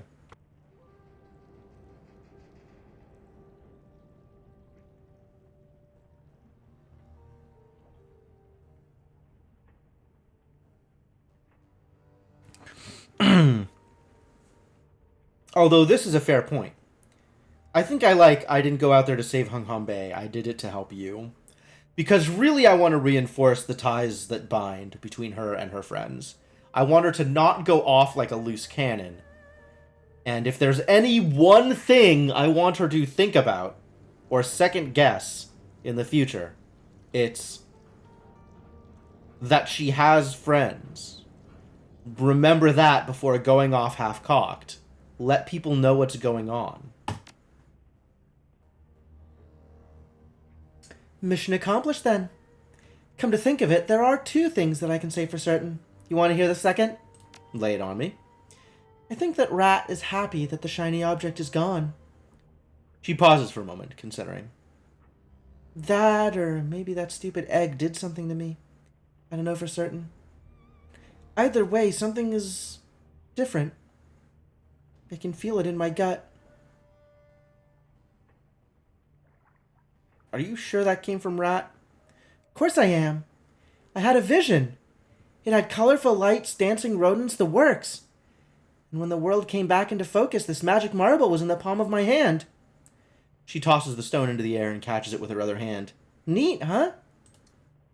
I don't know quite how it works yet, but I'm sure that it does something. I mean, it has to, right? Rat wouldn't just give me a normal rock. She's a trickster and all, but that'd be mean. So mark my words. The next time we're in the field, something magical is gonna happen. I mean, literally magical. It'll be a journey of discovery for both of us. I'll be looking forward to that. Me too. And, thank you, Seattle. I really, really mean that. You can fly by my side anytime. Remember that next time you're about to run off and do something. Thanks, Gobbet. More thoughts about that last run? No. Alright, well, thanks, Gobbet. That's not the end of her storyline, though? I would have expected to have gotten the achievement there.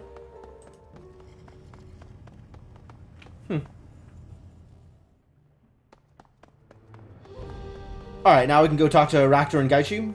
See if they have anything else to say. Start with Gaichu this time. Mix it up a little bit.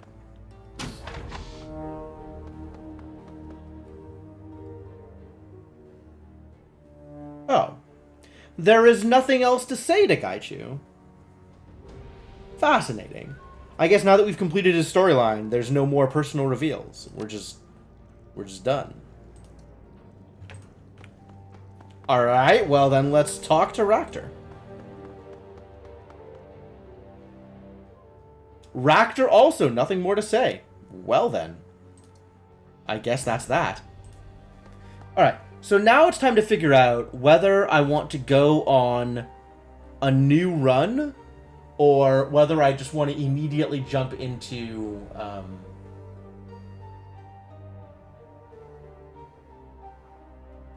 the end. Jump into going after the plastic face band. Actually, I want to check out the achievements real quick and see if there's one for particular storylines that I'm missing.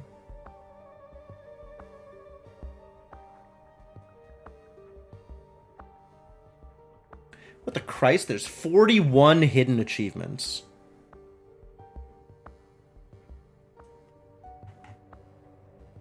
Global achievement stats.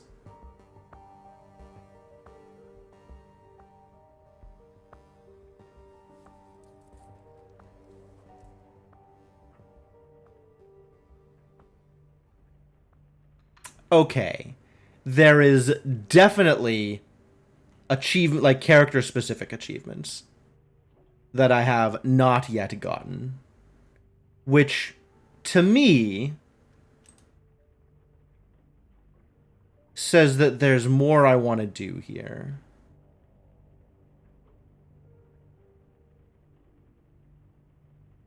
Look at all these achievements. Holy crap, there's a lot. There is a lot going on here. I guess there's an achievement for killing Law. Wow, that sucks.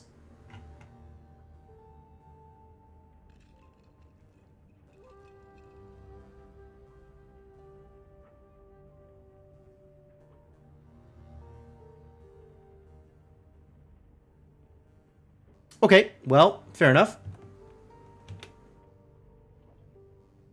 Well, if there's more achievements, or if there's an achievement for, like, storyline stuff, then maybe I want to keep going with some of the side quests to see if we can do more storyline stuff.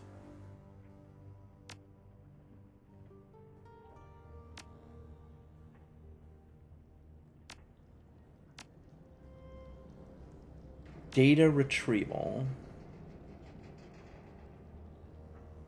Eastern Tiger Corps.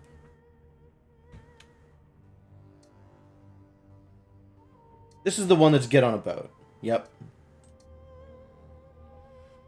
And then this is the one that's like weird, kind of pretend to be catering staff or something. Go to the party and don't shoot anybody for God's sake. Just find out some dirt. It's a weird... Presumably that's where my charisma goes to shine. Alright, well, I think what I'll do then is... We don't have that much time left in the stream. So maybe I'll call it here. And we'll start up a new side quest next stream. Instead of needing to call it in the middle of something. Or maybe we just go. Maybe on Tuesday I just head straight for the end and rush for the plastic-faced man and don't worry about any more of the side quests. A consideration for sure. I kind of want to know more about the walled city stuff. It feels like they're intertwined, right? Especially because Josephine Sang is responsible for the plastic-faced man and responsible for everything that happened to Raymond and Nightjar, and responsible for what happened in the Walled City, presumably, because Josephine Sang backstabbed Kindly Chang on the rebuild. So Josephine kind of did it on her own or with some other partner, which kind of gives her a perfect opportunity to sabotage it, right? To set it up so that it's poisoned, as it were, so that the Yama Kings can get in for whatever reason she might have had. Who knows? Probably personal power, that's how this usually goes, is she made a deal with some darker entity to set the walled city up for the situation that it's in, and in exchange she gets power and is probably corrupted and is going to get overtaken by some weird dark spirit. This feels fairly consistent. This feels like a thing that has been going on. This feels like every Shadowrun storyline that's not just dragons. But okay. Anyway, I think that is going to be a choice for next time. I'm gonna save the game here and call it a night.